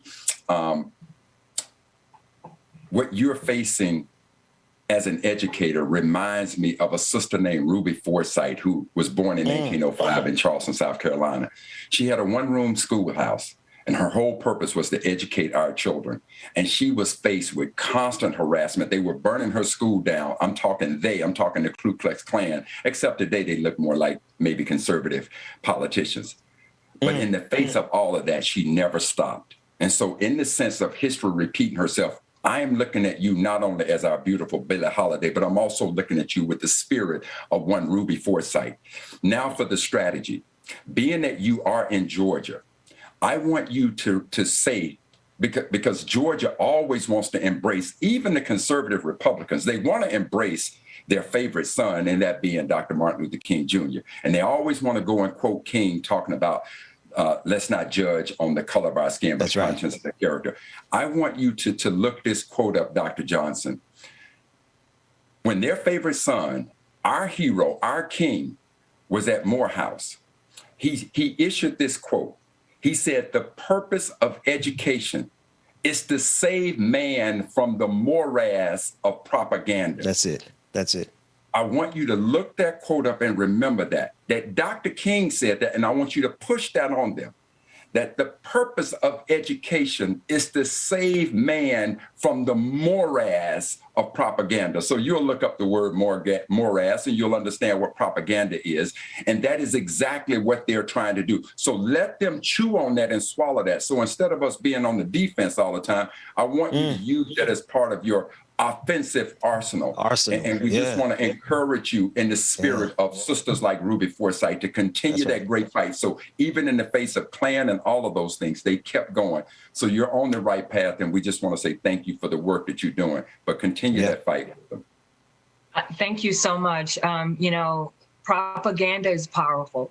I am a Black Jewish woman, and we all know you know, the hate against Black people was all rooted in this propaganda that Black people and brown people are subpar human, or they are, you know, not as intellectual as, you know, white people. And there's all this propaganda around Black people don't feel pain. And still to this day, it impacts us in our, you know, medical, in the medical industry, right? Healthcare system where, you know, this ideology is sort of still kind of rooted in how people receive care, right? Yeah. And so, so propaganda impacted Black lives then, and still today we're suffering, right? And when we think about our Jewish community, and as a Black Jewish woman, I always see the parallels, but I also understand that they're very distinct stories, right? But propaganda is what started the hate against, you know, the European Jews in Germany. It was really, you know, letters that went out and caricatures that just went out just saying that the Jewish people are this way, and people started to believe it. People started to believe the lies. And so propaganda is powerful in good and bad ways, right? You know, if we use media to really share the power of unity and share about the power of diversity, equity, and inclusion, and how important it is for us to embrace one another and be okay with difference, be okay with not always agreeing on things and seeing and sharing the same values and ideologies. That's okay, but understanding how to respect one another. Let's use media in that way. Let's, you know, create, movies and cartoons and images and commercials, and let's have propaganda that's rooted in that. So let's reimagine it. Let's reimagine what propaganda could look like, you know. But we see in history, when history is repeating itself, we see that propaganda started it all. Even the hate towards me, you know, even the attacks against my TikTok videos. I'm an artist, I'm an actress, I'm a dancer. I love poetry, I recite my art. I love painting. My house is like an art gallery. Like, I really embrace the arts. And people now have this propaganda about who I am, and it's demonizing me as if I am not a human being.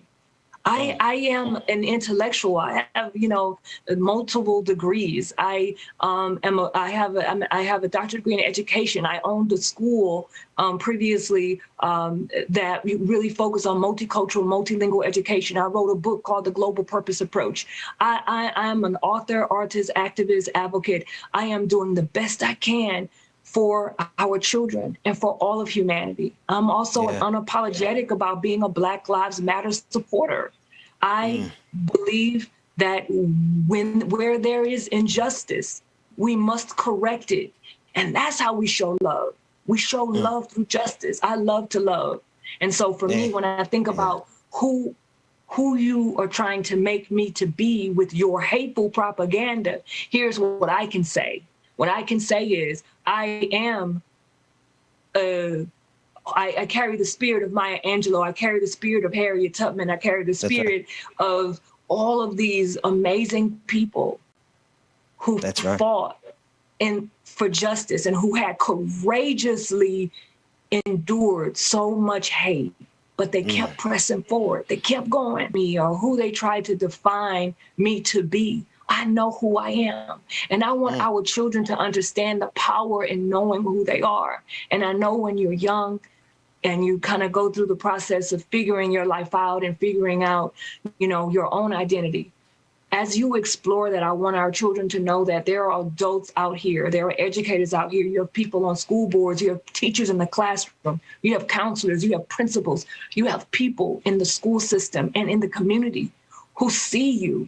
And our children need to know that regardless of whatever laws that are coming out around this censorship and around, they're not using the word gay or, lesbian, bisexual, transgender in the classroom. Like it is so important for us to be unapologetic about saying that we need to see each and every child and we need to ensure that they belong, that they don't just feel like they belong, but they know that they belong. And how do we do that? We do that by sharing their stories. We do that by celebrating their heritage. We do that by recognizing their history. We do that by saying, I see you. I know where you come from. I see you today and who you are. Let me help you. Let me guide you, but let me love you. And then let's build a better future. And the way we build a better future is we have to have those hard conversations. We see in the classrooms all across America hate. We see kids shooting up classrooms. That's value. We need to teach empathy. We need to teach the value of empathy. That's right. Empathy is really, it will handle so much of the issues that we're dealing with around even racial issues in our school. We have kids who are Sister, I would say this. Race and hate. Question. Yeah, I would say this, sister. It is without question that we feel your spirit. But all I would say to you is, right now, you're talking about a fight over the pen. And if there's one fight that white superiority will dig deep into, it is the power of that pen. And so I just want to caution you of this. Reason and stupid cannot have a conversation. Clearly, you're on the side of reason, and you need to understand that you're fighting against stupid. So there's going to be a fight that is going to, it's going to be a hard fight. You need to armor up and just do not quit under any circumstances, because trust and believe, this idea of us teaching our children, and I'm not going to water it down. And like I said, that's why I love what King said. The word moraz means a complex situation. And you clearly define what propaganda is. But because they love to lean on Dr. King, tell them that if King were alive today, this is what he would have said about your fighting against the teachings of all history. The purpose of education is to save a man from the morass of propaganda. That is exactly what they're doing. So you are certainly in a fight. Know that you built for this fight, armor up. And just always understand that, as a reasonable woman, you're sitting across the table from stupid. It's going to be a tough conversation. That's the part. Dr. Therese Johnson, listen, we've got your back here. Thank you so much for your time this morning, and thank you for your fight. Could you just tell everyone how they can support you? Where should they go to find out more about your fight? Sure. You can go to Facebook. I have, you can just search Dr. Therese Johnson. You'll see my pages will come up, my political page and my artist page. You can follow me there. I'm also on Instagram. I'm on TikTok, Dr. Therese, and I share a lot of my poetry. I share my art, and I have fun. I show my humanity, and I want everyone to be comfortable with being able to see the humanity in people, even in leaders in our local and county and federal government. So, and the support that we need is we need to unite as a community and to continue to put pressure on our legislators to vote no against these bills that are trying to censor education in the classroom.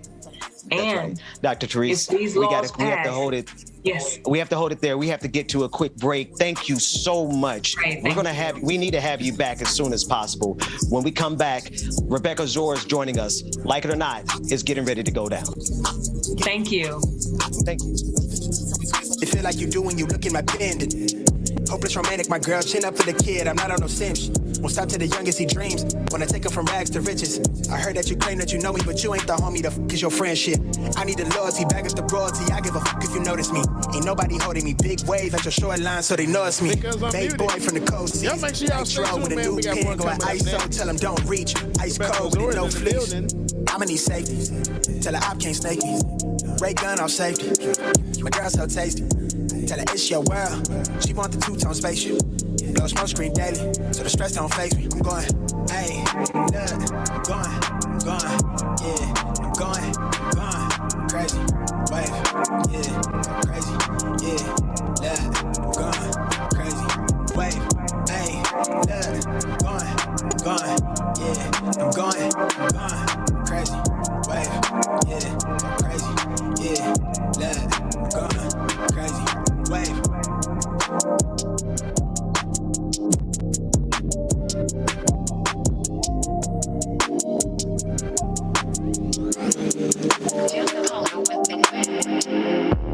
I gotta hit the beat. I gotta hit the beat. I gotta hit the beat. I gotta hit the beat. I gotta hit the beat.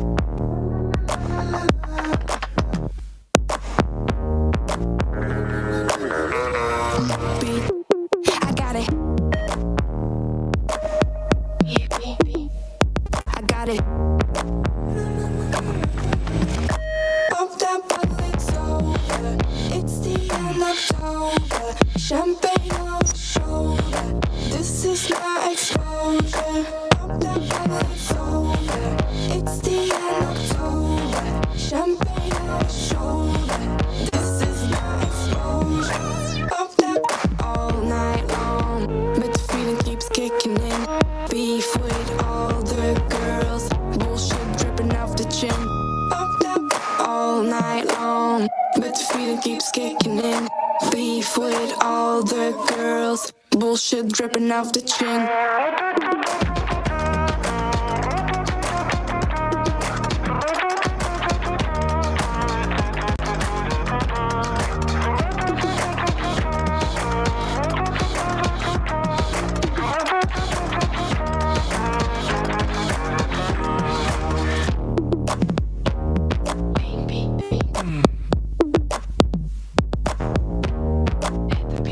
I gotta hit the beat. I gotta hit the You drop this. Yeah. Like they're bringing anything to the table. Bro, I'm not your son, see I'm able. I do my own bits. Limited edition of some missing classic shit. I know that you're feeling it. Feel mad, cold nights feel heavy. Same place going in the heart of the city. Nitty gritty feels iffy and the eyes feel shifty. The shit we're in, yo, it's all mad risky. Pop that all night long, but the feeling keeps kicking in. Beef with all the girls, bullshit dripping off the chin. Pop that all night long, but the feeling keeps kicking in. Y'all make sure y'all stay tuned, man. We got more coming up next on the Bullshit Benjamin Dixon Show. dripping off the chin. Make sure that you have your face in the place tomorrow. Patron party is going down tomorrow night. All black everything. Make sure that you are ready.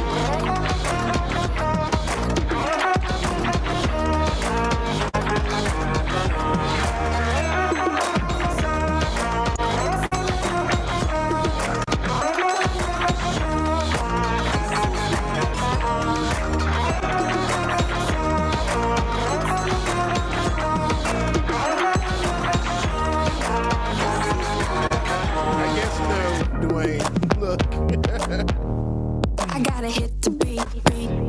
All right, y'all. Y'all welcome back to the screen. My brother from another mother, and my sister from another mister, and my other brother from another mother. Ben, Rebecca, and Dr. Mac, y'all. Good morning, everybody. Like it or not, with Benjamin Dixon starts now.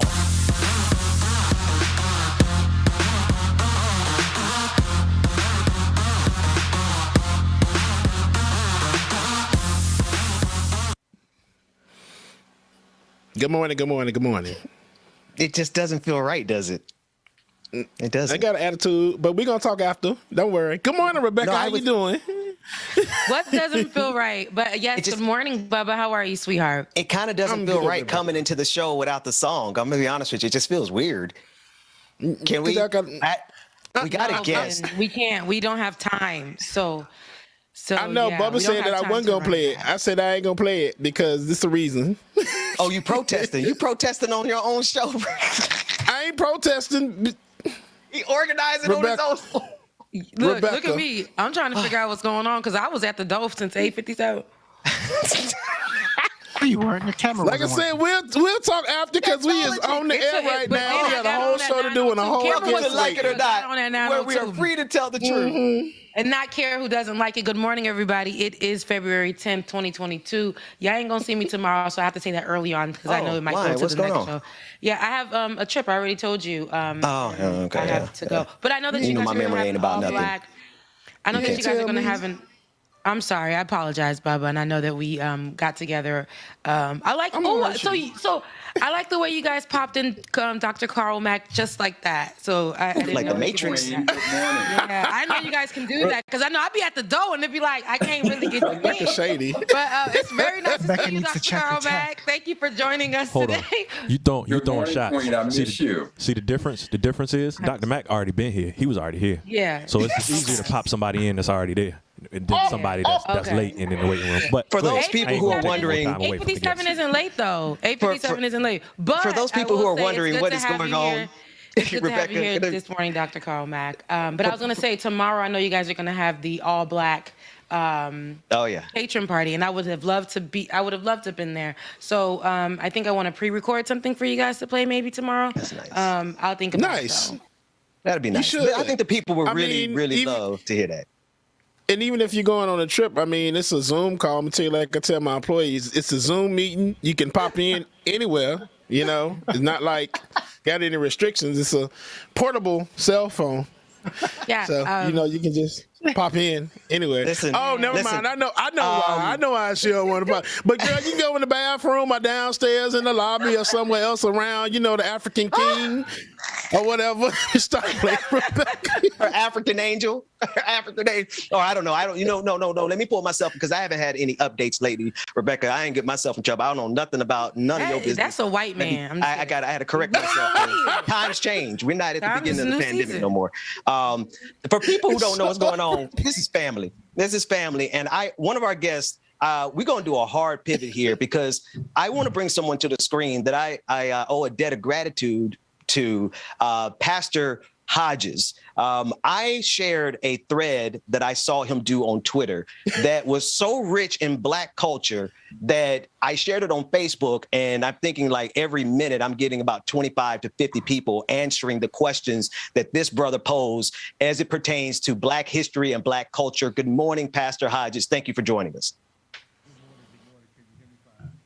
We can hear you loudly and clearly. And welcome to the morning show. Are you doing good this morning?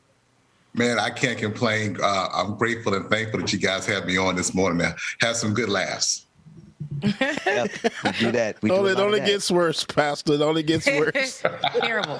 And but some of our laughs, some of our laughs are a little edgy. So we're going to pray. We're going to get you out of here. You haven't been on my Twitter thread long, then. Pastor, I think what we all saying is on a show like this, every now and again, we need little baby Jesus to come in here and break it. At the same time, Jesus is working on us, and for us, it's just Jesus is he working on me, so he knows my heart, Pastor Hodges. I know that you know that, so pray for us. Not my mama, not my brother, but it's me, oh Lord, and Rebecca standing in the prayer. That's it. Listen, let's get right to it. Dwayne, because I haven't shown anybody on the team these unless they follow on Twitter or they saw it on Facebook. I want people to put answers in the chat room, and I want us to volunteer. If you know the answer to the questions that's getting ready to come on your screen, I'd like somebody, Brother Mac, Rebecca, DJ Exclusive, I want you guys to answer it as well as the people in the audience. Let's get right down to work. Dwayne, put the first image on the screen.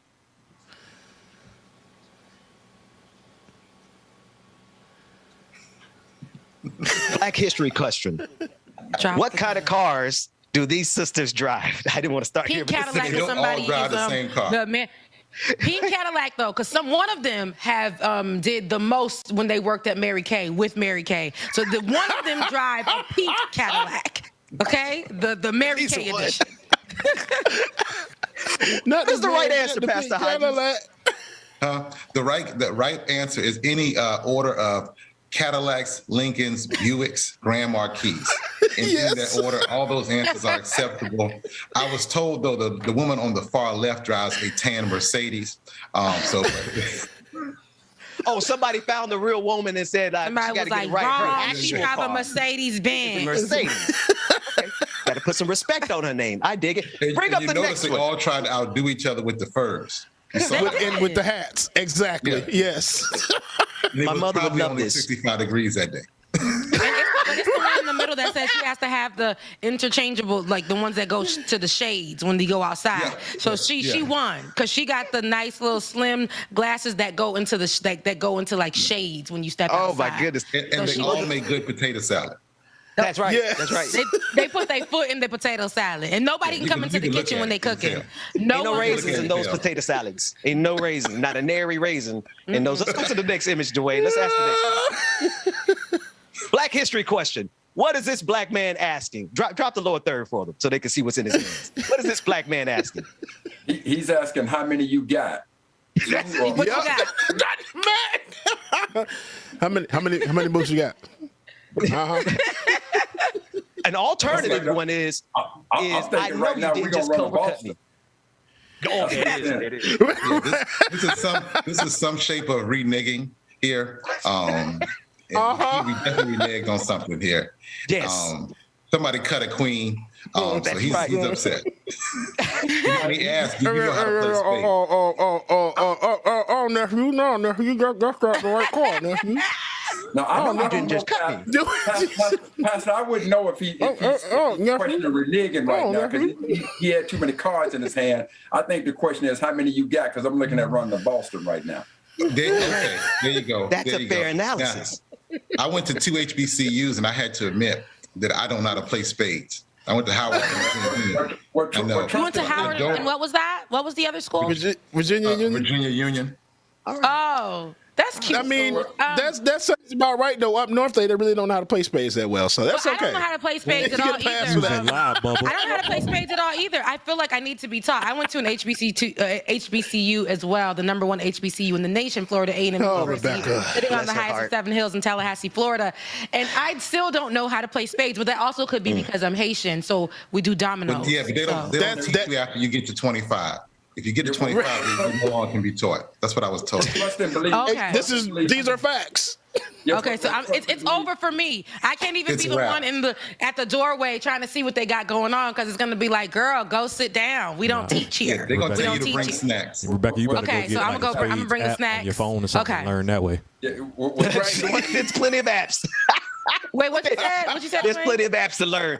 In the year of our Lord, on Beyonce's internet, I don't believe I should be sitting down with somebody who don't know how to play spades. My wife don't. It's a FAMU thing. My wife doesn't know how to play spades. It's a FAMU thing. Well, I'm also Haitian. They don't play spades in Haiti. They play dominoes. They don't play spades. So I don't know. Let me say this to all of you all. Since you all are equating spades to HBCUs, I'm going to put all y'all in the rookie category because before, when little white kids was learning how to play checkers, in the South, deep South, we would learn how to play spades at an early age. So trust and believe. He was not talking about what you're cutting. He was asking whether or not we're ready to run this Boston, okay? Okay. I know that the closest I got to spades was whatever that damn card game was on, you know, when you first got the computer with the booty in the bag. Solitaire? And they came with that. Solitaire, Rebecca? Yes. You don't even know how to play Tonk? Goldfish? Goldfish? Yeah. Blessed be the name of the Lord. Let's go to the next one. I'm going to help my sister out here. What's the next one, somebody?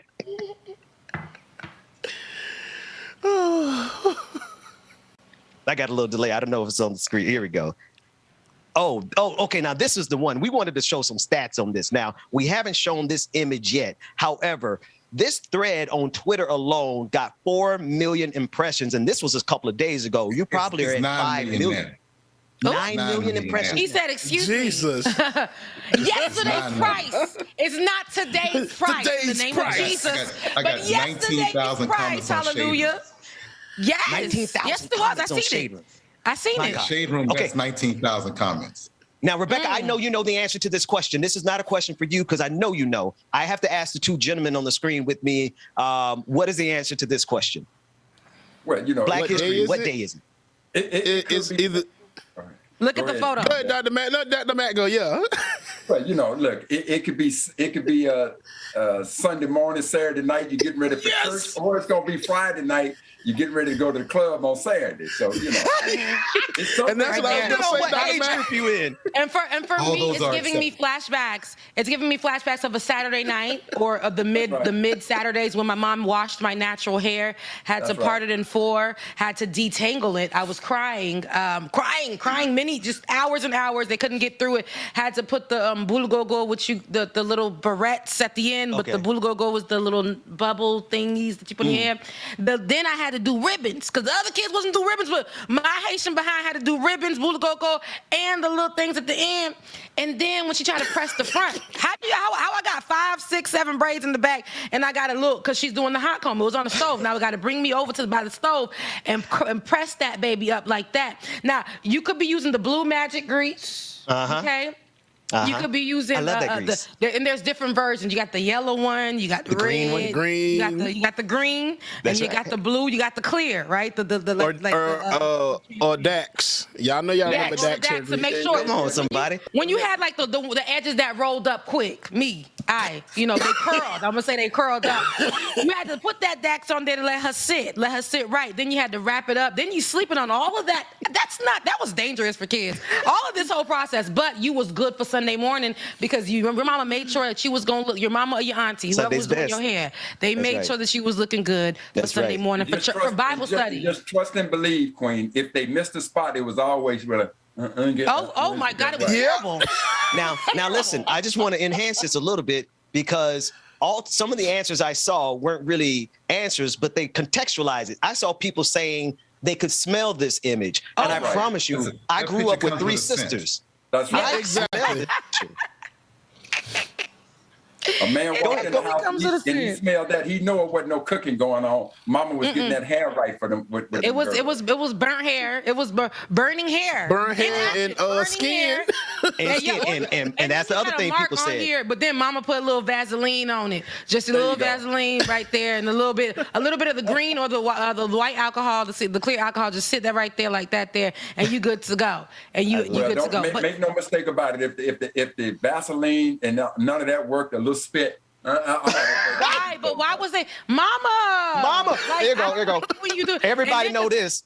What Mama getting? She getting that little stain right there. Mama right there. Cause the stain. You crying all day. Now you got the stain. But here's the thing: you sitting in church, but you had to be a certain age to be able to lay on your mama's lap. Because after that, it was get up right now. So I used to lay on my mama's lap, and she used to just be taking her little spitty fingers and be like, yeah, right rubbing me down. Like I'm like, what the? It's crazy. And then the strawberry printed candy, but the wrapper was printed in strawberry. Yes. Oh, I love that candy. Like strawberry, and it was at the bottom of the old lady next to you purse, way up in the bottom, like with the lint. And when she pulled it out, and had a little bit of lint on it, but it was still good. Just a little bit of lint. It didn't taste like a strawberry. Pastor, I gotta say this. See. Everybody's saying Blue Magic and Dak, but see what I remember being that I know what you're gonna say. Of this group before it was Blue Magic, it was Afro Sheen, baby. That's what we had. Yes. We had the Afro Sheen. You talking about that brown bottle with the brown writing on there that give you a little juice on the front? Orange. No. What color was that bottle? It was yellow, wasn't it? No, see what I'm saying, Pastor. Put a picture of some Afro Sheen up there and get them right. I think Afro Sheen was green, wasn't it? There you go. Man, you're right. You just called it all out. I don't know. I'm old enough to know that one. I know what I do know. I know what I do know. I had a sister who had to go through all of that, so I saw it. Youngers, I'm sick of y'all youngers. It was the Soul Glow. I know Soul Glow. I know the Jerry curl people juice. People leaving curl juice on people's couches, on people's leather couches. They had them wrapped in plastic. That's why they got. Speaking of, before there were Jerry curls, there were afros. It was Afro Sheen. That was the originator. And trust and believe. Now, if you couldn't afford the Afro Sheen, that Vaseline worked just fine. Let's go to the next image. Let's go to the next image real quick. What you got next, doing? I got you. What two statements would your mother say before you entered the store, James? You touch anything, I'm gonna hit you. Don't touch anything, and act like you got some sense when you go in this store. That was close. You get partial credit for that. Touch. The word touch was came out of my. I said, better not touch nothing. No, I said you better not ask for sugar honey iced tea while we in the store. We got the pastor on the screen, Dwayne. We got the pastor on the screen. Those are the correct answers. You can't ask for nothing, and you can't touch nothing. Don't you? There it is. Every black person in America knows this one. Let's go to the next one, Dwayne. What we got next? I think it was only, we had only my favorite one we don't have, which was the chairs in the living room with the plastic on it. The question is, what could you do in those rooms? Nothing. Don't sit on it. Don't look at it. Don't play in there. Nothing. And they only utilize it for guests that really come in, and there has to be special guests that really come in there to like sit for about an hour. No, see, hold on. Y'all had it good then, because my grandmama's house, there was a room with that in there, but then in the living room there was plastic on the furniture too. So I had to peel my butt up off the furniture in the summertime because it'd be hot and it'd be sticking. So there was plastic in the other room too, and it was very uncomfortable. And then the plastic getting brown, the one that they left in the living room, where it was hitting the window with the sun. Why would the plastic get that tan like that? Pastor Hodges, listen, I want to thank you for these laughs, man. What made you? I know where it came from, because, I mean, as everyone can see, we have a shared culture so rich and so deep that it's a phrase I took from Michael Eric Dyson. We transmit that Negro intimacy telepathically. We're laughing across the country about the fine nuances of black culture to the point where we can smell a damn picture. Forgive me, Pastor. Tell me about your journey in creating this post. Okay. So on Saturday morning, a friend of mine was talking about, hot combs in Greece. So she had posted a picture, Reverend Kim Ridley at Light Community Church. And I said, that would be I said, what if we had these pictures that we ask questions to? And then the Kitchenista, she's a cook on Instagram and Twitter. She had cooked on Saturday morning. One of her posts was fried fish. And I was like, oh, it's fried fish. And then she threw some spaghetti in it.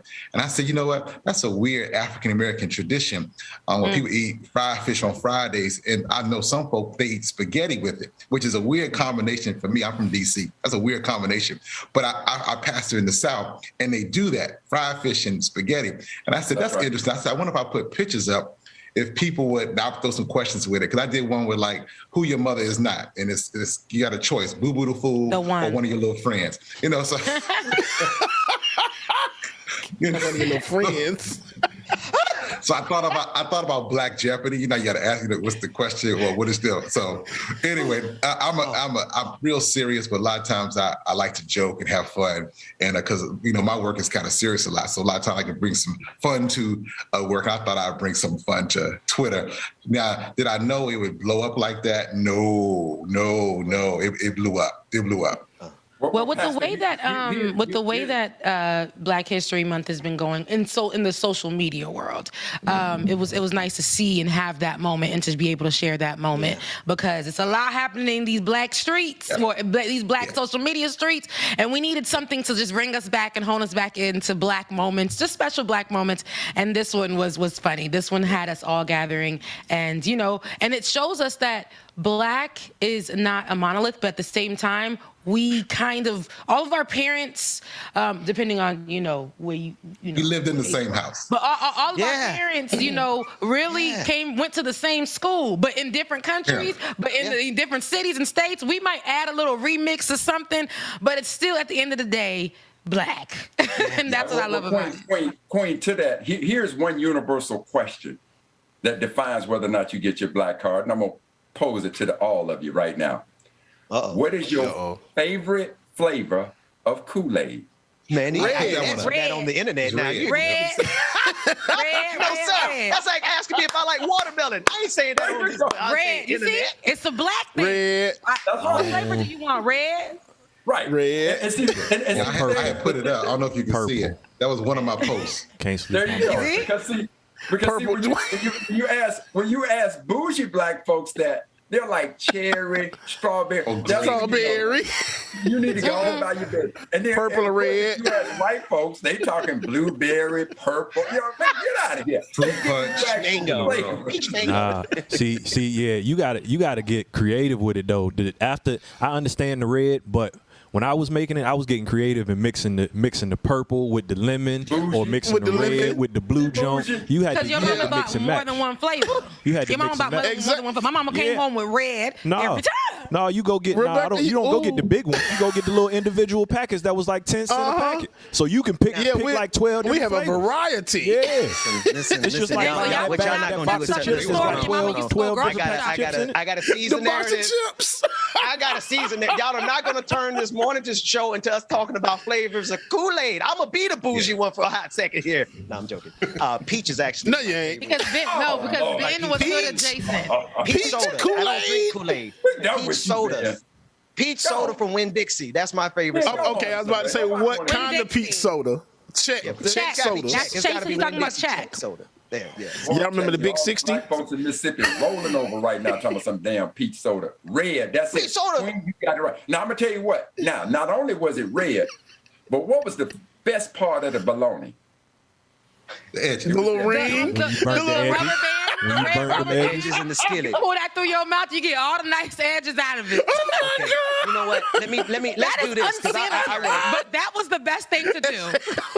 Oh my gosh. Yeah. Was the best thing to do. What? I still wake up on a Saturday morning and make a fried bologna and egg sandwich. Ain't no was. Well, no problem. They still make bologna? I didn't know they still make bologna in that way. I didn't even know they still sell it. Girl, put a little slit in the middle so the bubble don't come. Man, burn that joint up a little bit. Throw an egg and some mustard on there. Boy. It went real ghetto. All I know is that the center of that bologna better be burnt. Pastor Hodges, we apologize that we took it real left with you, but thank you so much for coming onto the show. I had a post that talked about who has the best fighters. Is it KFC or Popeyes or Waffle House? I didn't put that up because I didn't want to offend anybody. Oh, you didn't, but you didn't add Church's Chicken. In some areas, Church's Chicken is what it is. No, you said the best. I don't think they can outfight Waffle House or Popeyes. So Waffle House is it for me, especially here in Atlanta. Waffle House. You mean who has the best fights in those restaurants? Okay, I get it now. Yeah. I think it would always be Waffle House. Whose workers have the best hands? Okay, the workers that have the best hands will always be Waffle House. I heard that in the interview process, they ask you, can you fight? Can you And when they check criminal records at Waffle House, it's not a bad thing. No, we need to know that you have been on two murder charges, but you got out. You free. Now, God ain't pleased with you, bless God. Oh my gosh! Like at Waffle House, she rolled and they said, "Do you have a criminal background?" We need that. Okay. We need that. Like, they didn't check the box. You can't get hired here.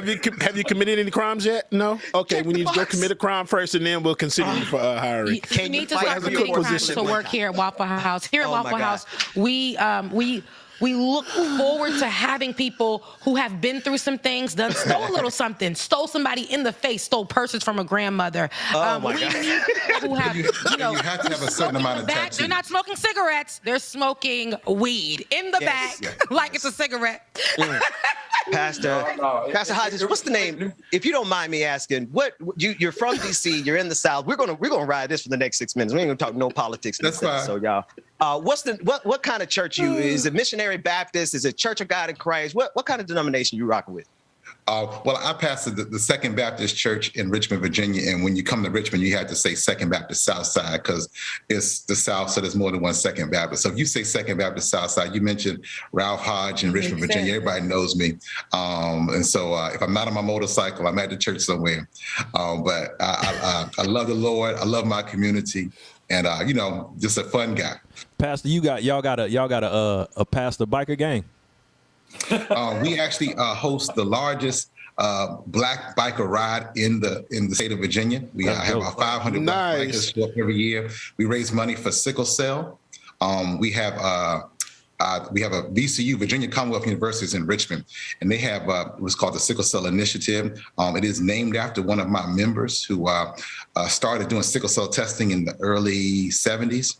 And so we raise money. We've got 2 drugs that are in the process now, and they've been a review for sickle cell. So so because we work with the health department, because we're one of those churches. We were doing the vaccine since February of 2020. So we work in partnership with local health departments, and one way to raise money, really raise awareness. That's awesome. Is I get 500 brothers and sisters on motorcycles, and we drive parade through the city, and it gets the kids excited. It gets a reason for those of us who are riders to show off the ridiculous amount of money we spend on our bikes. You must be driving a Harley. Are you doing Harley? Oh, yeah, I'm a road glide. Yeah, if you go to my Twitter page, I'm on one of my Harleys there, my black one. I got an orange one, but I'm on a black one there. So, that's awesome. But it's just a fun thing. Pastor, can you drop the name of that organization one more time in case people are able to help? It's the Unity Ride for Sickle Cell at Second Baptist Church. Unity Ride for Sickle Cell, Second Baptist Church in Virginia.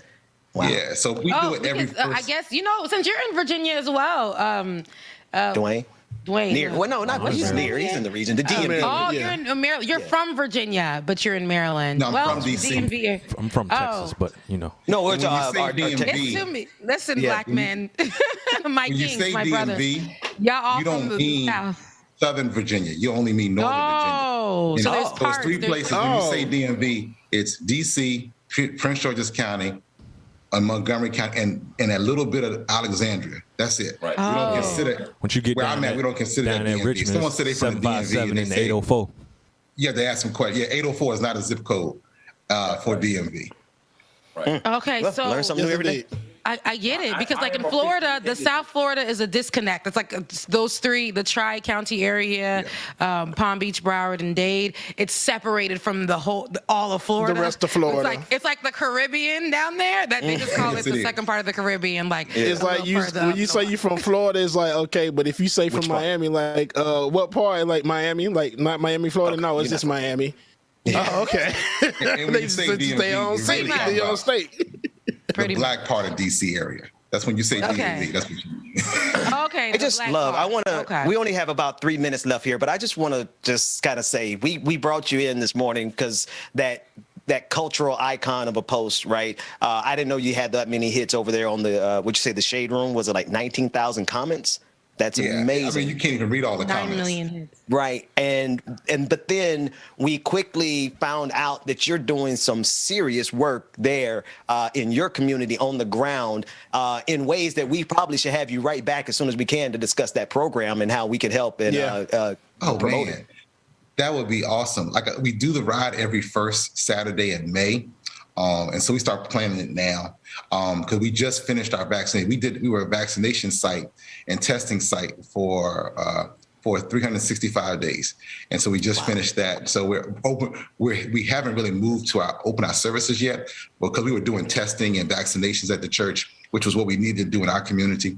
But now we're kind of moving, that's kind of, going down. So we're going back into our regular ministry. We'll open back up in March.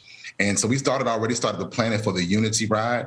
And I would love to come on and talk about sickle cell, talk about getting tested, what you need to do to get tested, and also how to support. One of the things we do at Second Baptist Church is we talk about racial health disparities and racial wealth disparities, but racial health disparities. We talk about that in partnership with our local hospitals and how African Americans need to get involved in organ donation, testing. A lot of times when they do testing for vaccinations and things, they don't have enough numbers of African Americans due to the historical issues of racial discrimination and different things that have happened to us in regards to healthcare.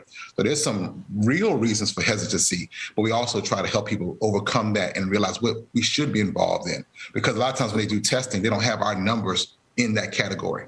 They don't have our people there. Pastor, very, very quickly on sickle cell.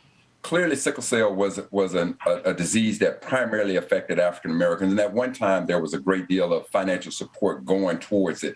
So can you just speak to how prevalent sickle cell is today and what the funding for sickle cell research looks like. Hold on, my robo vac just started. A real black moment there.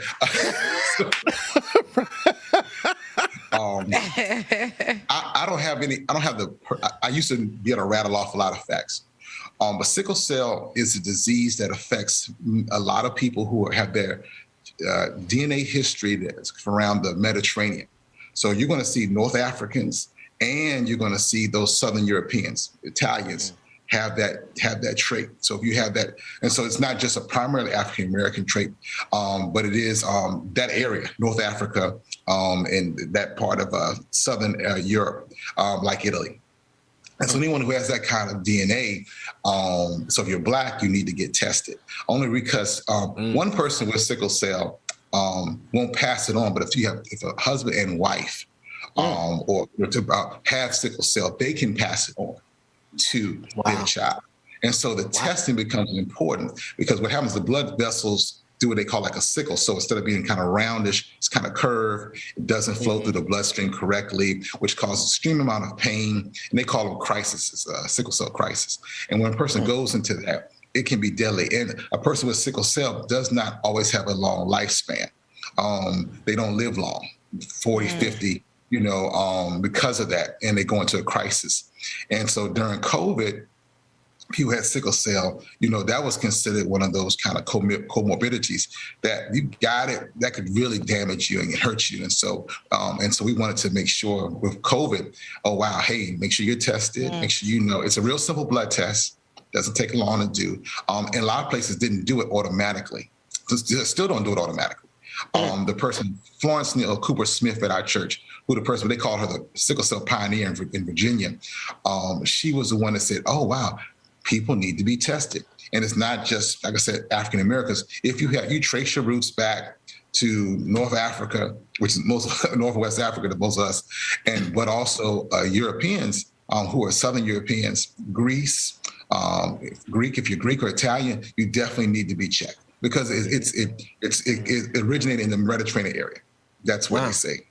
Wow, that's something. And I mean, we're here now, and I mean, we there's no rush. But the reason, do you have the information as to why the blood developed that way and that specific reason? And was that development a result of kind of like survival for us in that region? I don't. I can probably get that information, because the person that runs Dr. Wiley, who runs the Sickle Cell Initiative at Virginia Commonwealth University, is a good friend of mine, and I can ask him to get all that information. If you guys can bring me back to talk about sickle cell disease, we'll bring you back. I will have we'll definitely bring you back. All of the data. I just wasn't prepared today. We came in laughing this morning. Yeah, I love it. But I would definitely share that, and just make sure you have their contacts too if you want to get more information. But it is important for African Americans, especially if you plan on having a family, to get tested and to know, and your partner to know what your sickle cell situation is, so that you understand what you're getting into if you both carry the sickle cell trait. Well, folks, I think that's as good a place as any. Did not our hearts burn within? I know all the pastor colloquials. You sound like you're from church now. Don't go to church. I grew up. Wait. If I had a ham, when we have church folks on the show, then you want to start tapping in, because usually it'd be like, I'm a Sunday school dropout, I'm a pastoral dropout. I don't even do the church no more. He's trying to tap in, let not our hearts be weary, and we don't. You're still in the streets with us, okay? I am. I'll see y'all. I might do an Instagram. And the Lord still loves us. Thank you so much, Dr. Hodge, for coming on to the show. Thank you. Yeah, Pastor Hodges, thank you so much, sir. My pleasure. Pastor Hodges, we'll see everybody tomorrow. Take care, everybody. All right. Y'all have a good one. All right, y'all make sure y'all stay tuned. We are going over to the after party. Since I ain't playing it, we had to get Pastor on. I couldn't sneeze it. Now I can play a little bit of it at least. Hey, man, greatly appreciate everybody for tuning in this morning. So make sure that Patreon.com/like it or not. Patreon.com/the y'all. Hey, man, definitely see y'all tomorrow. Your affirmation today for David cut his sneakers. Y'all know David. I choose make today a good day. God dang it, never mind. David had already reset the damn stream, y'all. But it was going to be, I choose to make today a good day. I choose to make today a good day. Right. Love y'all, mean it. Oh, leave me alone, Rebecca Hale. Again, your affirmation for today is, I choose to make today a good day. I choose to make today a good day. We are in the after party now, y'all. Y'all make sure that y'all stay tuned. We coming right by. Yeah. What song I'm about to play? I don't know yet. So, while I juxtapose them while we're waiting. How long is 1 minute? How long is 1 minute? It depends on what side of the bathroom. It depends on what side of the bathroom door you're on, Rebecca. What are you talking about? I gotta hit. She's putting all her cards down on the table. Knowing there's no way that she'll be able. Here we go. Let's play some with Rebel Day in it. All right, y'all.